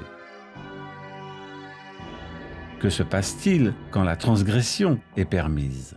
Cette liberté sexuelle offerte comme un morceau de gruyère dans un piège à rats a étendu l'orgie secrète et locale d'auparavant à toute la société, afin d'en diffuser les images crues et réalistes et d'en tapisser l'imaginaire de toute personne comme une chose naturelle en lui imposant une nouvelle normativité traduisant la transparence de la société influencée par la pornographie. Le problème n'est pas la sexualité dans l'intimité, mais de la médiatiser par l'image qui dépossède les personnes de leurs relations secrètes pour la normaliser dans le champ public. Dans cette désublimation répressive, le sexe est sommé d'apparaître exploré anatomiquement, dépecé visuellement sous la voracité des regards, réduit à un bout de chair, rentabilisé dans le champ de la production, mais échappant à la sphère de l'enchantement. Grâce aux médias et aux images, l'exhibition sexuelle et la pornographie apparues dans les années 68 ne cessent de se déployer. Le corps doit devenir une marchandise comme une autre. Le féminisme pro-sexe, issu du milieu queer, apparaît dans les années 80 aux États-Unis par la militante américaine Helen Willis, considérant la pornographie comme un outil dans la lutte pour l'émancipation, s'opposant au courant abolitionniste de Catherine McKinnon et Andrea Dworkin. Le déplacement sémantique du terme travailleur, prolétariat, vers le sexuel, travailleuse du sexe, fait du corps une industrie et une marchandise dans un monde où le travail disparaît. Logique d'usure des métiers et celle du sexe subira le même sort. On neutralise cette activité triviale comme travail ordinaire et utile dans une société aseptisée. Pourquoi ne pas l'enseigner au lycée avec travaux pratiques au bac ? Le monde secret de la prostitution n'était pas banal, empreint d'une réelle transgression. La prostitution classique étant bannie, elle s'est déplacée par l'intermédiaire des écrans et d'Internet, la rendant plus démocratique et lucrative, permettant son extension illimitée dans la société numérique à l'égal du monde globalisé. C'est au début du XXIe siècle que le féminisme pro-sexe arrive en France avec Virginie Despentes ou Ovidie, la BHL du porno crypto-punk, grande prêtresse de la moraline transgressive à sens unique. Elle s'est reconvertie écrivain et documentariste, défendant tout et son contraire. La pornographie comme libération sexuelle et dans Pornocratie, critiquant la prise de contrôle de la consommation gratuite sur Internet, entraînant chute des revenus et actrices contraintes à des pratiques extrêmes, tout en voulant sensibiliser les adolescents liés à l'exposition aux images porno. Bref, l'art de dénoncer après avoir profité du système. Que ferait-elle si ce monde n'existait pas ? Dans ce discours schizophrénique, la pornographie permet l'ascension sociale, une activité juteuse, comme le pornographe Pierre Woodman, qu'elle ne critique pas, alors qu'il s'est exposé en brutalisant des jeunes femmes et en a été accusé. Il s'étonne du porno extrême qui ne peut que s'exaspérer par la globalisation dans ce libéralisme échevelé qui ne cesse de détruire son antériorité. Le poncif est de croire qu'on dit la vérité par la crudité, la vulgarité, sans style, sous prétexte de casser du tabou. Sauf qu'il n'y a pas de société sans tabou et sans interdit. Scutener disait « Nous avons aboli Dieu, démasqué la morale, blanchi la magie, rassis la raison sur son trône de mythe. Ne vous en autorisez pourtant point pour vous conduire comme des salauds, car, en enlevant ces repins, nous avons peut-être mis au jour un fond plus répressif encore. » Au retour d'âge, Ovidie fait la grève de l'hétérosexualité pour se réfugier narcissiquement vers la sororité, préférant même les bonnes sœurs. Elle se plaint de ce qu'elle a construit à établir en tant que star du X par exhibitionnisme aboutissant à l'ennui. Si elle n'était pas obligée d'en faire, elle le poursuit en aspergeant le public de sa vie privée, en oubliant que les hommes s'en prennent à beaucoup plus d'hommes. Ovidie s'extasie sur le texte de Valérie Solanas, le plus radical du féminisme, celle qui voulait éradiquer tous les hommes, dans un documentaire produit par Arte. Pas Mein Kampf? Non, comme l'affirme Ovidie, la chatte est avant tout un lieu de paix, de recueillement, de plaisir, et pourquoi pas une source de vie. Amen. Sauf que la sororité se dévore elle-même avec le mot TERF, créé par V. Smith en 2008, qui désigne une féministe excluant les femmes trans, qui, se basant sur la biologie, considère que les personnes trans ne sont pas des femmes. Les féministes exhibent donc de plus en plus leur sexe, non leur spiritualité, se transformant en planche d'anatomie et en auto-célébration de leur sexe. Ma chatte, mon clito, mes seins, ma vulve, mon vagin, mes ovaires, ma solitude. Au phallogocentrisme de Derrida, on a le clitologocentrisme, un copier-coller à l'envers. C'est par le sexe féminin que cette révolution a opéré pour enclencher le processus. En 1976, l'activiste Cosi Fanny Tutti exposait ses tampons souillés au London Institute of Contemporary Arts, activisme menstruel 2.0. Implacable dénudation progressiste avant sa disparition dans l'indifférenciation anatomique. La campagne Oser le clito de Oser le féminisme de Caroline de Haas, jusqu'au clitoris géant installé au Trocadéro. Plus les féministes se libèrent, plus le marché les attend jusqu'à les dépouiller de leur aura et de leurs prérogatives. Leur émancipation n'a pas consisté à les libérer de la sphère domestique, mais à leur exploitation généralisée, les exposant et les habituant névrotiquement au sexe et à en être dépossédés. Double discours habituel, s'exhiber et prétexter la réappropriation de leur corps, renversant en positivité ce qui était auparavant négatif. À la fois, utiliser leur sexe considéré comme perpétuellement agressé, tout en l'exhibant davantage et tout en faisant croire qu'on le protège. Et en utilisant des femmes victimes ou non à cette propagande outrée. Les féministes concernant leur propre sort sont semblables au test de Rorschach où chacune y voit une culture du viol et un patriarcat omniprésent. Quand on considère tous les romans et les opéras qui parlaient d'amour et évoquaient les sentiments avec 1000 nuances, la déroute est cuisante. La pornographie devient donc massive. Drogue, troubles de stress post-traumatique, pénétration anale répétée, entraînant des prolapsus anaux, faisant s'effondrer les parois internes du rectum et dépassant de l'anus. Quelle convivialité planétaire, comme le revenge porn, le nouvel ordre mondial. Diarrhée verbale et imagée se déversant par le canal anal des médias. Du fantasme le plus cru aux pleurs les plus pathos. Nos vies nous sont devenues étrangères. Nous errons tels des spectres dans les jardins blafards de la virtualité.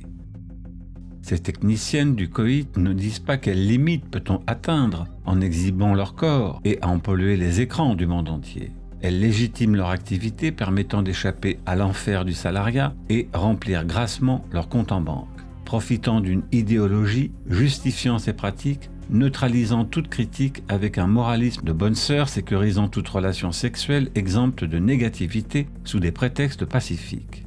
Une sexualité dans le formol, finissant en robotique comme destin. Un catéchisme à l'heure des réseaux. Le Nouveau Testament sécularisé. Évolution à marche forcée de la société libérale pour s'auto-valider. Mort du sexe qui étendra cette emprise du contrat jusqu'à consommer toute la réalité. Or, le sexe, par son trouble, doit échapper à cette caserne rationnelle ou traîner à la visibilité publique. sexe rationalisé à l'égal du nudisme, une nudité triste et indésirable, désenchantée. Tout devient banal par cette exhibition généralisée. Même les images du génocide à Gaza vomies sur nos écrans nous rendent indifférents. L'ère numérique offre par les plateformes de rencontres le tremplin idéal de la chasse sexuelle, indexée sur la logique d'atomisation des relations hommes-femmes. Des sites comme Glidden font la promotion des relations extra-conjugales, pensées par des femmes, ou adopteunmec.com, homme-objet dans un caddie comme au supermarché. L'indiscrétion contemporaine devient une exhibition obligée afin d'éliminer par son hyper-réalisme le hasard, la séduction, l'incertitude, l'attente dans le rapport à l'autre. Le sexe devient rationnel, communautaire, égalitaire, ennuyeux, obligeant tout à chacun à savoir s'il jouit, à en avoir une idée claire et calculée, meilleure manière d'effacer toute jouissance. Dans ce monde sans limite réside la triste limite du triste en jeu. Que peut signifier la notion d'excès de ce que l'on ne peut plus transgresser par principe? OnlyFans, par des managers ou des agences, recrutent des jeunes femmes et leur font croire qu'elles vont se faire de l'argent, exploitant à distance des hommes mariés ou non à fantasmer une relation intime alors qu'ils parlent à des hommes, des chatteurs. Le libéralisme révèle son code pur et nu, use de la détresse psychologique des uns et des autres, débouchant sur des contenus plus osés, avec menace de dévoilement public. It's really selling the illusion of personal connection at scale, and that is worth billions. Des mineurs passent entre les mailles, voire des enfants. Travail dissimulé, fraude fiscale, abus de confiance, clauses abusives. Didn't graduate high school, still have the nicest car in the parking lot though. All it took was my self-respect, dignity, and my father's love, or lack thereof. Et grâce à l'intelligence artificielle, des hommes payent et fantasment sur une femme qui n'existe pas.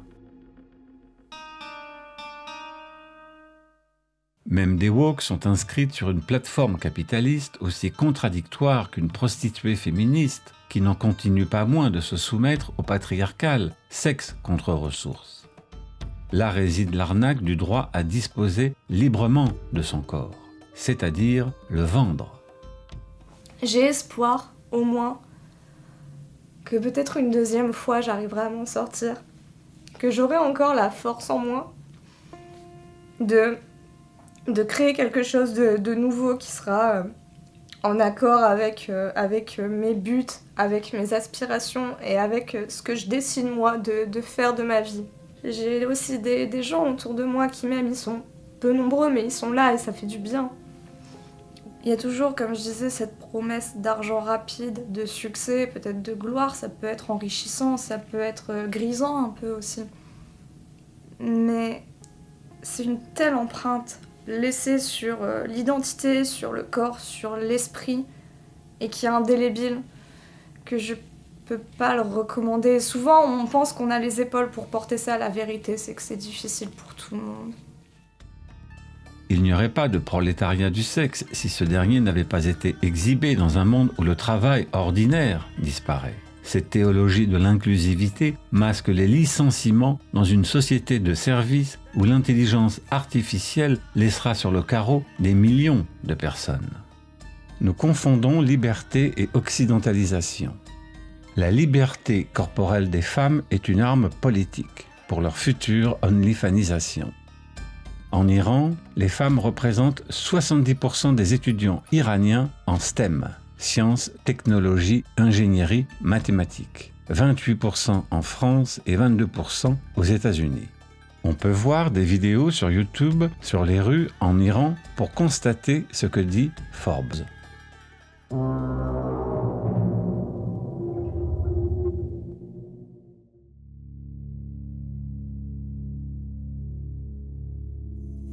Tous ces effets conjugués par la représentation antiphobique et le harcèlement médiatique, pornographique et féministe créent un nouveau conformisme purificateur. En clair, la société libérale liquide son passé historique et culturel pour un monde cliniquement épuré sans altérité. Elle se retourne contre elle-même. Aucune dialectique ne doit subsister. C'est la cancel culture. Née aux États-Unis, bannissant des individus comme les événements à Evergreen ou ce professeur à l'université de Wilmington, Mike Adams, qui s'est suicidé en juillet 2020. La ruse particulièrement perverse est d'utiliser des cautions humanistes et de les faire brandir par ces petits bourgeois experts en chevalerie bouffonne de la justice sociale pour les retourner contre les populations du vieux monde. I'm so sorry about it. Your free speech is not more important than the lives of black trans femmes and students on this campus. I'm so sorry. Ce système devient la puissance fédératrice, unique et totalitaire, méthode pour persécuter les contradicteurs avec amour, aspirant et intégrant toutes les nations en les forçant à devenir un double sinistre et farsesque. Il existait la novlangue, il s'agit maintenant de créer un nov-monde. Un nouvel ordre mondial mental, un surmoi carcéral, un immense Truman Show infantile avec des ennemis utiles qu'on peut conspuer en y accolant les pires clichés sentimentalistes d'une foule lyncheuse.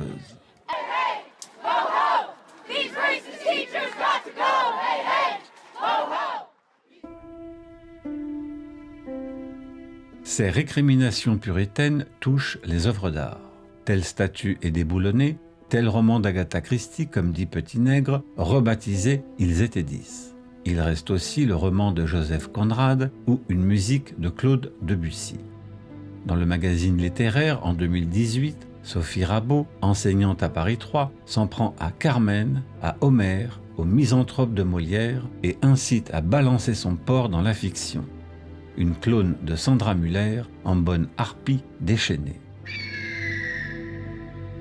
Les maisons d'édition embauchent des lecteurs en sensibilité pour expurger les manuscrits de stéréotypes susceptibles d'offenser les sensibles.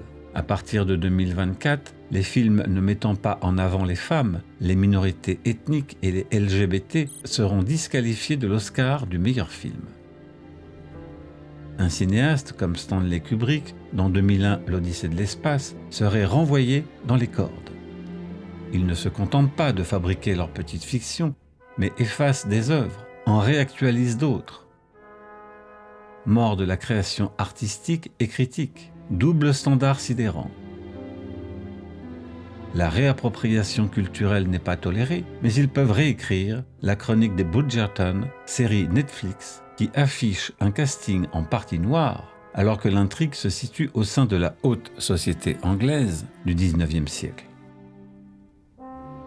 Discours schizophrénique. Comment font-ils pour reconnaître les noirs et les femmes puisque leur théorie permet aux individus de fantasmer leur sexe ou leur couleur de peau? On crée des affaires médiatiques avec des personnalités de renom pour faire croître audience et propagande. Affaire Polanski, Springora, Hanel, Depardieu. On a vu l'affaire Jacqueline Sauvage. Ce chœur des pleureuses dresse des murs de lamentation pour émouvoir la foule mimétique qui adopte facilement de tels clichés. Comme à l'époque de mai 68 quand les élites intellectuelles, bourgeoises, chantaient le maoïsme. De nos jours, le drapeau rouge a pris les couleurs de l'arc-en-ciel, brandi par les protégés de la classe dominante. Jeunesse et immaturité faisant le reste.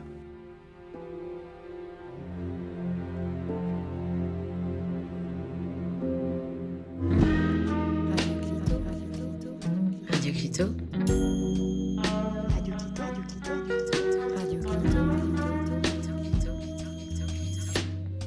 La radio qui vous titille. La propagande acharnée fait feu de tout bois. Collages, tracts, podcasts, émissions en tout genre, où les activistes investissent les radios publiques, le cinéma, sans compter les journaux qui sont subventionnés et relaient cette propagande, martelant les mêmes idées afin d'encercler le moindre récalcitrant. On a eu droit au film de Céline Sciamma, Tomboy, financé par le CNC, puis à The Danish Girl, de Tom Hooper, mais aussi à des documentaires comme Trans, c'est mon genre, d'Éric Guéret sur France 2. ou la performance de Sam Smith et Kim Petras, qui ont reçu un Grammy Award pour une chanson nulle, célébrant un homme marié se commettant avec une prostituée transgenre. Clip ressemblant à un rituel démoniaque et orgiaque où les danseurs miment des actes sexuels. Ils sont persécutés, mais sont surtout les écrans. Chacun défend sa petite tribu, jouxtant à la fois la prétendue ouverture sur autrui et la fermeture sur soi. Se développe un côté anti-masculin, sans sexisme par des termes anglo-saxons, des formules ensoleillées comme violence sexiste et sexuelle, etc., justifiées sous peine d'invisibilisation. L'homme en ignominie absolue et la femme au rang de martyr international. Le tout couplé à une dénonciation de l'hétérosexualité, voire à des appels au meurtre. Même le diable n'y aurait pas pensé. Ressentiment, misandrie accentuent leur imagerie hystérique, incapable de réfléchir sans hurler. Le kérosène, c'est pas pour les avions, c'est pour brûler, violeurs et assassins. Dès lors, on peut bannir les hommes avec une bonne conscience lyncheuse. Rappelons, selon les chiffres officiels de l'INED en 2021, avec 15 millions de couples, il y avait 0,1% de meurtres de femmes pour 100 000 couples et 1,03% des couples dans lesquels les femmes sont victimes de violences. La propagande oublie en 2023 qu'il y eut 996 personnes tuées, soit 11% de femmes, mais 89% d'hommes. Et bien sûr, sans s'en prendre aux structures économiques où les féministes pourraient fédérer hommes et femmes contre toutes les violences sociales. Ces féministes petites bourgeoises, relayées par les médias, n'ont pas oublié le mot d'ordre de leurs consoeurs américaines des années 60, où il fallait s'en prendre uniquement à l'homme ou à l'hétérosexualité, notamment par des slogans qu'il est impossible de répertorier comme ces affichettes qui utilisent l'écriture inclusive, mais pas dans l'accusation. Même le regard devient du harcèlement. On invente le violentomètre.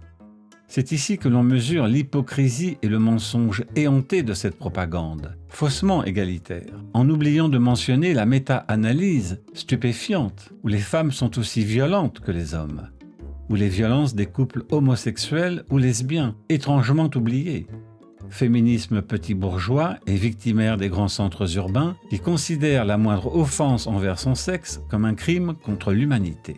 Telle la jeune étudiante et mannequin de 20 ans à Amsterdam, Noah Jansma, qui en 2017 fit des selfies des hommes populaires, et non l'inverse, qui l'interpellaient dans la rue. Façon de se faire de la publicité sans que l'on sache le vrai du faux. Non, pas eux. Le harcèlement doit être au moins répété par la même personne. Ces tartuffes de la touffe, avec leur tintamarre victimaire, veulent être maîtresses de la séduction et en maîtriser le cours. Bon, le consentement, c'est minute par minute et millimètre par millimètre. Liberté de mettre en avant leur charme qu'ils ne peuvent qu'attirer les hommes, tout en les culpabilisant d'être des porcs. Aubaine à l'heure numérique, on vide la rue de la séduction, on remplit les applications de rencontres ou les sites pornographiques. Résultat, un célibat élevé d'hommes au bas de l'échelle sociale. Le cas MeToo et Balance ton porc, mimétisme et délation sont révélateurs de cette exhibition par le slogan naïf de la libération de la parole. Le mensonge en fait partie, cherchant la brigade des applaudissements, vertu dolorisée et tampon émotionnel, peluche symbolique. Auparavant, il y avait le confessionnal, puis il y a eu le cabinet du psychanalyste. Maintenant, il y a les résidus sociaux où les gens se déversent, dénonçant et sortant miraculeusement de leur mutisme par la grâce d'un micro ou d'une caméra, persuadés de dire la vérité avec l'obligation d'être crus. Leur gibier favori, le porc. Après que les hommes ont diabolisé les femmes, voilà le retournement ressentimental, les pires clichés et la maltraitance en raison du sexe. Rappelant le Malleus Maleficarum traité d'Institoris et Sprenger lors des chasses aux sorcières. Sandra Müller, la nouvelle Circé transformant les hommes en pourceaux dans Ulysse d'Homère, est condamnée en première instance et gagne son procès en appel. La délation et l'animalisation deviennent des droits de la femme. au mythe de la femme éternellement menteuse, les féministes ont inventé la femme qui ne ment jamais. Cette entreprise de désinfection exige la mort de la présomption d'innocence pour la présomption de culpabilité, répandant bile et pleurs à longueur de hashtag. Rien pour comprendre le mal, mais tout pour s'apitoyer sur le malheur. Une tribune d'avocates féministes du Monde s'en inquiète. La chose ne vient plus seulement d'un gouvernement, mais de la foule anonyme et numérique qui pétitionne à tour de clic, pour se croire grand justicier devant l'Éternel sur l'élan factice créé. Big Brother est devenu chacun d'entre nous. Loïc Séché, accusé à tort de viol sur une jeune fille de 14 ans, a été incarcéré pendant 7 ans à tort. Combien de personnes ont cru à la culpabilité de cet homme ? On invente des termes comme appropriation culturelle, blackface, racisé, safe space, en bref, censure, trigger warning ou woke, immunisant leurs réflexes tribaux comme vérité incarnée. Un nouveau maccarthisme est né, un maoïsme arc-en-ciel d'où le terme d'invisibilité ou l'imagerie de soi est tout. Touche pas à mon image. Pire qu'une blessure physique. Il parade, larmes de crocodile et poings Calimero en bandoulière, un appareil publicitaire promotionnel de soi, et non un exposé pour comprendre la complexité du réel au point d'en rendre malade quiconque et imposer leurs prérogatives aux autres pour qu'ils marchent au pas de loi. Appel à une empathie pathologique à la souffrance pour extirper le consentement. C'est la stratégie du pouvoir. Ne pas laisser de réplique possible et incarner le monopole absolu de l'échange, comportemental, verbal ou sexuel. Système de protection intégrale se prémunissant de toute remise en question, mais que l'on demandera à l'autre d'exécuter instantanément.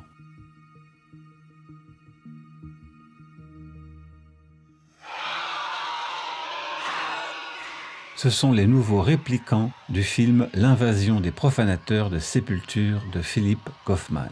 Leur amour d'autrui est mondain et leur smoking à la couleur des corbeaux.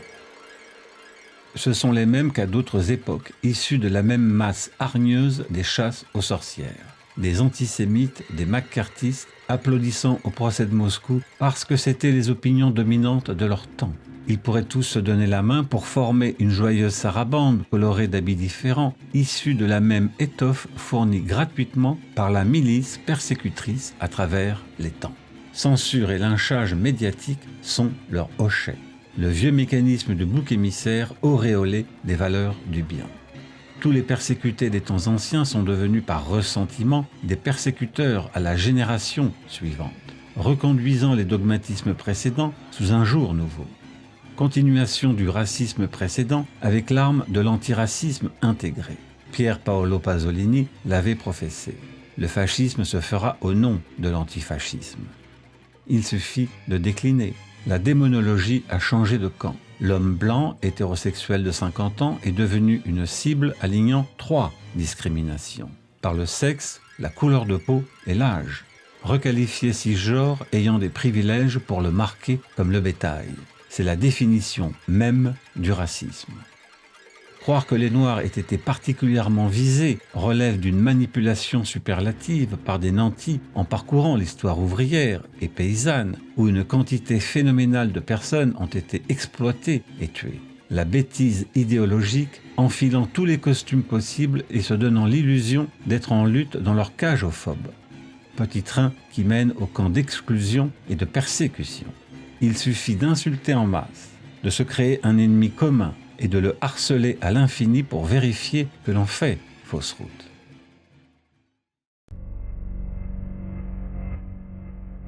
Il faut relier cette métaphysique à l'entreprise plus vaste de purification qui, peu à peu, a envahi tous les aspects de la vie quotidienne. Jean Baudrillard écrit en 1987 « La cérébralité grandissante des machines doit normalement entraîner la purification technologique des corps. Le corps humain pourra de moins en moins compter sur ses anticorps. Il faudra donc le protéger de l'extérieur. » La purification artificielle de tous les milieux, de toutes les ambiances, suppléera au système immunologique interne défaillant. Et s'ils sont défaillants, c'est qu'une tendance irréversible, appelée progrès, pousse à dessaisir le corps et l'esprit humain de leur système d'initiative et de défense, pour les transférer sur des artefacts techniques. Dépossédé de ses défenses, l'homme devient éminemment vulnérable à la science. Dépossédé de ses fantasmes, il devient éminemment vulnérable à la psychologie. Débarrassé de ses germes, il devient éminemment vulnérable à la médecine. Il en a été de même avec l'écologie, le langage, zéro mort, frappe chirurgicale, l'hygiénisme intensif, le culte du corps, le capital santé et l'épilation intime, la culture préservatif en latex ou morale, l'antitabagisme délirant, l'intégrisme sanitaire avec le Covid. La paranoïa hygiéniste a toujours été l'apanage des classes dirigeantes et de la petite bourgeoisie, devenant une panique morale, une volonté totalitaire d'exterminer et d'exclure toute négativité. Le sanitaire sécuritaire, une purification ethnique de l'humanité. Cette pathologie de la surprotection exige la transparence des individus et la perte de la vie privée, afin que tous deviennent visibles et prévisibles, traçables et contrôlables. Une mise sous séquestre radical, rendue possible par l'informatique. Un citoyen sous vide, protégé et asphyxié. Ce management radical de la prophylaxie est en lui-même terroriste, sous des aspects cliniques et affectueux. Il ajoutait « Il ne restera que le virus de la tristesse dans un univers d'une propreté et d'une sophistication mortelle. » Comme le disait Jean Baudrillard, « Décidément aujourd'hui, il faut se battre contre tout ce qui vous veut du bien. »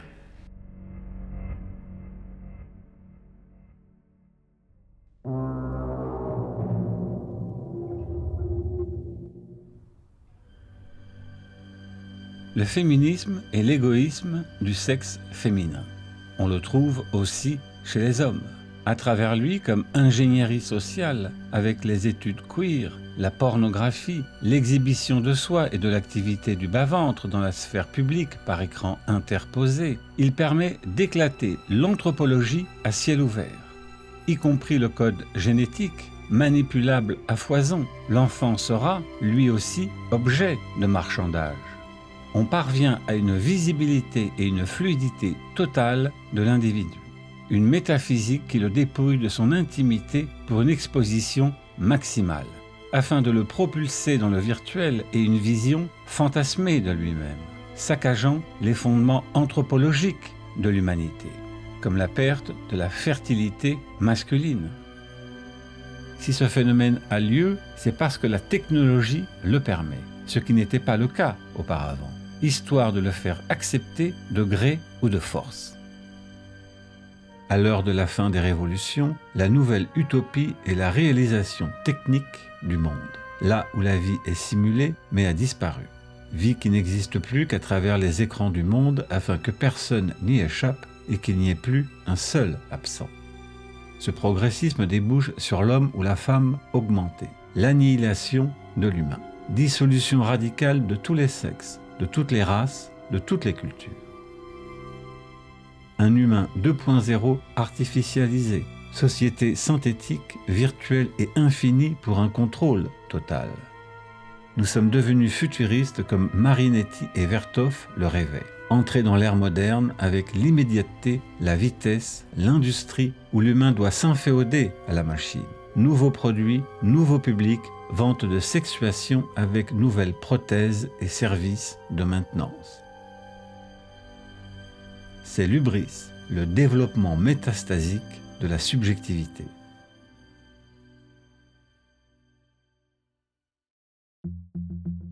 Le terme cyberféminisme a été utilisé par l'historienne des sciences Donna Haraway en 1985. Son manifeste Cyborg exhorte les féministes à aller au-delà des limites du genre, du sexe, de la politique, de la race et de la classe. Grâce à la cybernétique, l'ordinateur et la microélectronique, elle fait l'apologie d'un devenir machine qui révèle des facultés nouvelles. La fin du XXe siècle, notre époque, ce temps mythique est arrivé. Et nous ne sommes que chimères, hybrides, de machines et d'organismes théorisés puis fabriqués. En bref, des cyborgs. Le cyborg est notre ontologie. Il définit notre politique. Après que les notions de classe, de race et de genre se sont non sans mal imposées comme construction sociale et historique, on ne peut plus les utiliser comme base d'une croyance essentialiste. Il n'y a rien dans le fait d'être femme qui puisse créer un lien naturel entre les femmes. Être femme n'est pas un état en soi, mais signifie appartenir à une catégorie hautement complexe, construite à partir de discours scientifiques sur le sexe et autres pratiques sociales tout aussi discutables, ce dont Donna Haraway ne discute pas. Car il n'y a chez l'humain que base biologique et construction sociale, puisqu'il n'y a pas d'être humain sans culture. Et le cyborg n'y échappe pas. Construction hautement sociale et artificialisée, virtuelle et informatique, un individu piloté, technicisé de l'intérieur et sous contrôle total. Contradiction notoire. Il est le nouvel essentialisme de la société post-informatique qui a besoin d'un ancien essentialisme pour imposer le sien.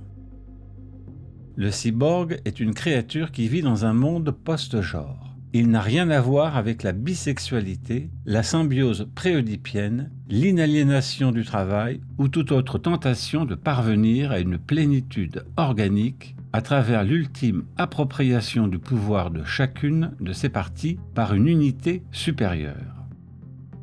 Le cyborg n'a pas d'histoire originelle au sens occidental du terme. Ultime ironie puisqu'il est aussi l'horrible conséquence, l'apocalypse finale de l'escalade de la domination de l'individuation abstraite, le moi par excellence, enfin dégagé de toute dépendance, un homme dans l'espace. L'individu sans origine pour une fluidité maximale. Nous voyons bien la continuité avec les déconstructeurs. Nous y sommes.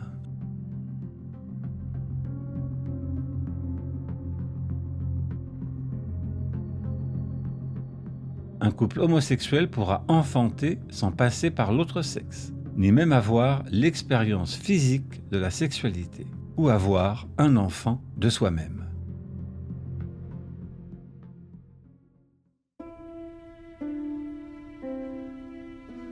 Au fond, le public ne décide de rien, on lui vend un monde mirifique offrant une solution pragmatique et sans contrainte, pour protéger l'individu de tout retour à sa condition intime. À la sexualité sans reproduction succède la reproduction sans sexe. Le phénomène n'arrive pas par hasard, survenant au moment où les femmes ont de moins en moins besoin des hommes, ce qui n'était pas le cas auparavant. Elles devaient se mettre sous leur protection à cause de l'enfantement. Elles sont mieux instruites et plus libres financièrement. Elles se retrouvent avec des hommes moins compétents et moins riches en moyenne, l'inverse d'avant. Et quand elles ont réussi leur carrière, soit elles trouvent moins de prétendants, soit elles restent célibataires. Pour la première fois dans l'histoire des États-Unis, les femmes célibataires sont plus nombreuses que les femmes mariées. Et le nombre d'adultes de moins de 34 ans, n'ayant jamais été mariés, atteint 46%, 12 points de plus qu'il y a 10 ans. Il y a une croissance de l'activité de l'infertilité qui a quadruplé au cours des 25 dernières années, 3,5 milliards de dollars, d'où la croissance de la GPA. Bien sûr, il subsiste l'attraction des sexes, mais c'est dans cette perspective que les hommes d'antan ont peu à peu perdu leur autorité, leur statut. Or, ceux-ci ne peuvent se passer des femmes, car elles constituent l'autre sexe, les attirant facilement, tout en étant maîtresses de l'enfantement. Des femmes pourront se faire des enfants grâce à leurs cellules souches, sans même passer par les hommes, sauf pour les plus sales travaux, et épouseront leurs concubines, déesses autoreproductrices de l'espèce. Banque de sperme, PMA, GPA, ectogénèse, reproduction par les cellules souches vont régler le problème, d'autant que les féministes ont acquis une autonomie financière. Dystopie en douceur. Le libéralisme a mis en place une petite élite pour poursuivre sa dominance en fragmentant toutes les relations humaines afin d'adapter la société à une flexibilité identitaire. Il fallait casser les anciennes structures pour permettre cet avènement. Qui pourra se payer une telle évolution, sinon la nouvelle élite fluide pour poursuivre sa dominance? Pour quelle société technoscientifique dont les lobbies se frottent déjà les mains? Future transhumanophobie sous le règne éclairé de l'idéologie du genre, nouveau Dieu incolore. L'être humain s'artificialise pour ne plus être humain. Ce que le fascisme n'avait pas réussi à imposer par la force, la société numérique l'impose en changeant les corps et les âmes. Fascisme d'un nouveau genre, pragmatique, consumériste. Sans contrainte explicite, il colonise l'intériorité humaine jusque dans le langage de la contestation.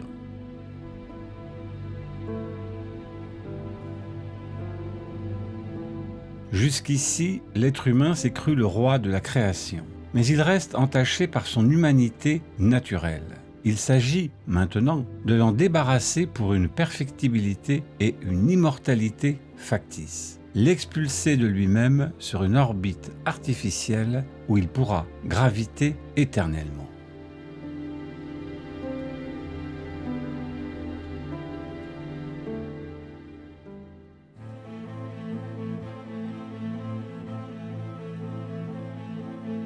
Il faudrait une Frances Stonor Saunders pour étudier les financements de toute cette stratégie. Des personnes poussent à une telle dérégulation qui n'a rien de spontané, soumise à des forces financières. Nous changeons d'air, au détriment de la relation directe, simple et concrète. Une société qui se virtualise autant par écran interposé, exhibant sa petite sexualité banale, est une société qui dépérit et ne se préoccupe plus des fondements de l'existence, perdant toute spiritualité et sacrifiant sa culture. La reproduction vient avant la production. Ce nouvel ordre victimal et autoritaire survient après une levée de tous les interdits. Une profusion de sexe où la transgression est devenue une équation convivialement ennuyeuse. Au temps où le désir et le plaisir étaient sexuellement transmissibles, c'est la guerre des sexes qui est virale, menant à l'intégrisme moral avec censure et bannissement, débouchant sur une société de contrôle, une démolition contrôlée de l'anthropologie, une sexualité se décomposant en métastases diverses, en prolifération des identités sexuelles de synthèse. La négation du monde est devenue le monde. Se dessine une victoire paradoxale du féminisme qui laisse le féminin devant un masculin en déroute, terrassé par des accusations perpétuelles, une insatisfaction étrange venue d'une libération sexuelle tournant en eau de boudin. La femme libérée se retrouve dépossédée du masculin, de son illusion propre, de son privilège de femme. Elle a perdu son prestige, être rêvée qui ne peut venir que de l'autre sexe. C'est la puissance souveraine du féminin que de prétendre à l'autonomie de son propre sexe, de refuser de séduire l'homme qui a toujours besoin de la séduire. Mais à se confiner entre elles, elle risque de finir par un grand banquet cannibale ou de s'entre-dévorer en sororité. Destin inéluctable de toute révolution ou de s'exaspérer après avoir franchi toutes les limites et de mourir sous les sunlights, faute d'assumer son authenticité. Partout où le féminisme s'installe, le célibat augmente, voire la solitude. Malgré la théorie d'une construction sociale fantasmée, les féministes reprochent aux hommes d'être sexuellement ce qu'ils sont, sauf à les changer biologiquement par la technologie. Les hommes et les femmes ne se regardent plus les yeux dans les yeux, mais le nez dans leur portable. Monopoly du sexe. Course au coït et au profit adaptée à l'économie libidinale et libérale. Perte du réel. Assomption du virtuel.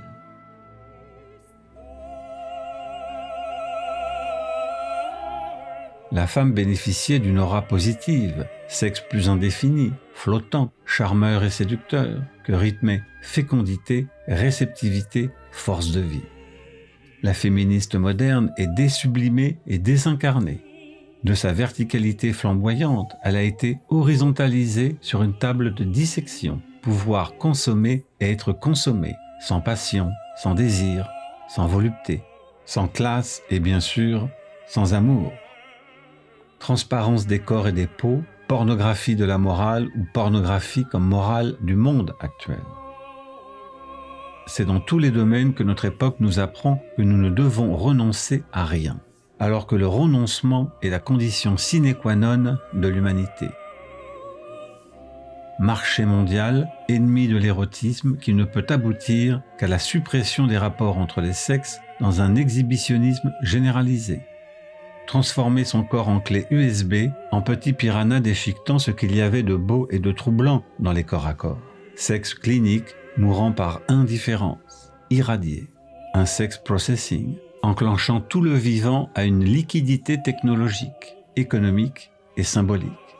Il tente désespérément de protéger ce qui est déjà mort, en accusant l'autre sexe pour l'entraîner à son tour dans sa chute indifférenciatrice. Incarner une femme sans féminité, une femme technicisée. Paradoxe ultime. Promouvoir la femme, occasionnant la mort de la femme par elle-même, comme le prophétisait Valérie Solanas. La femme est l'avenir de l'homme, disait le poète.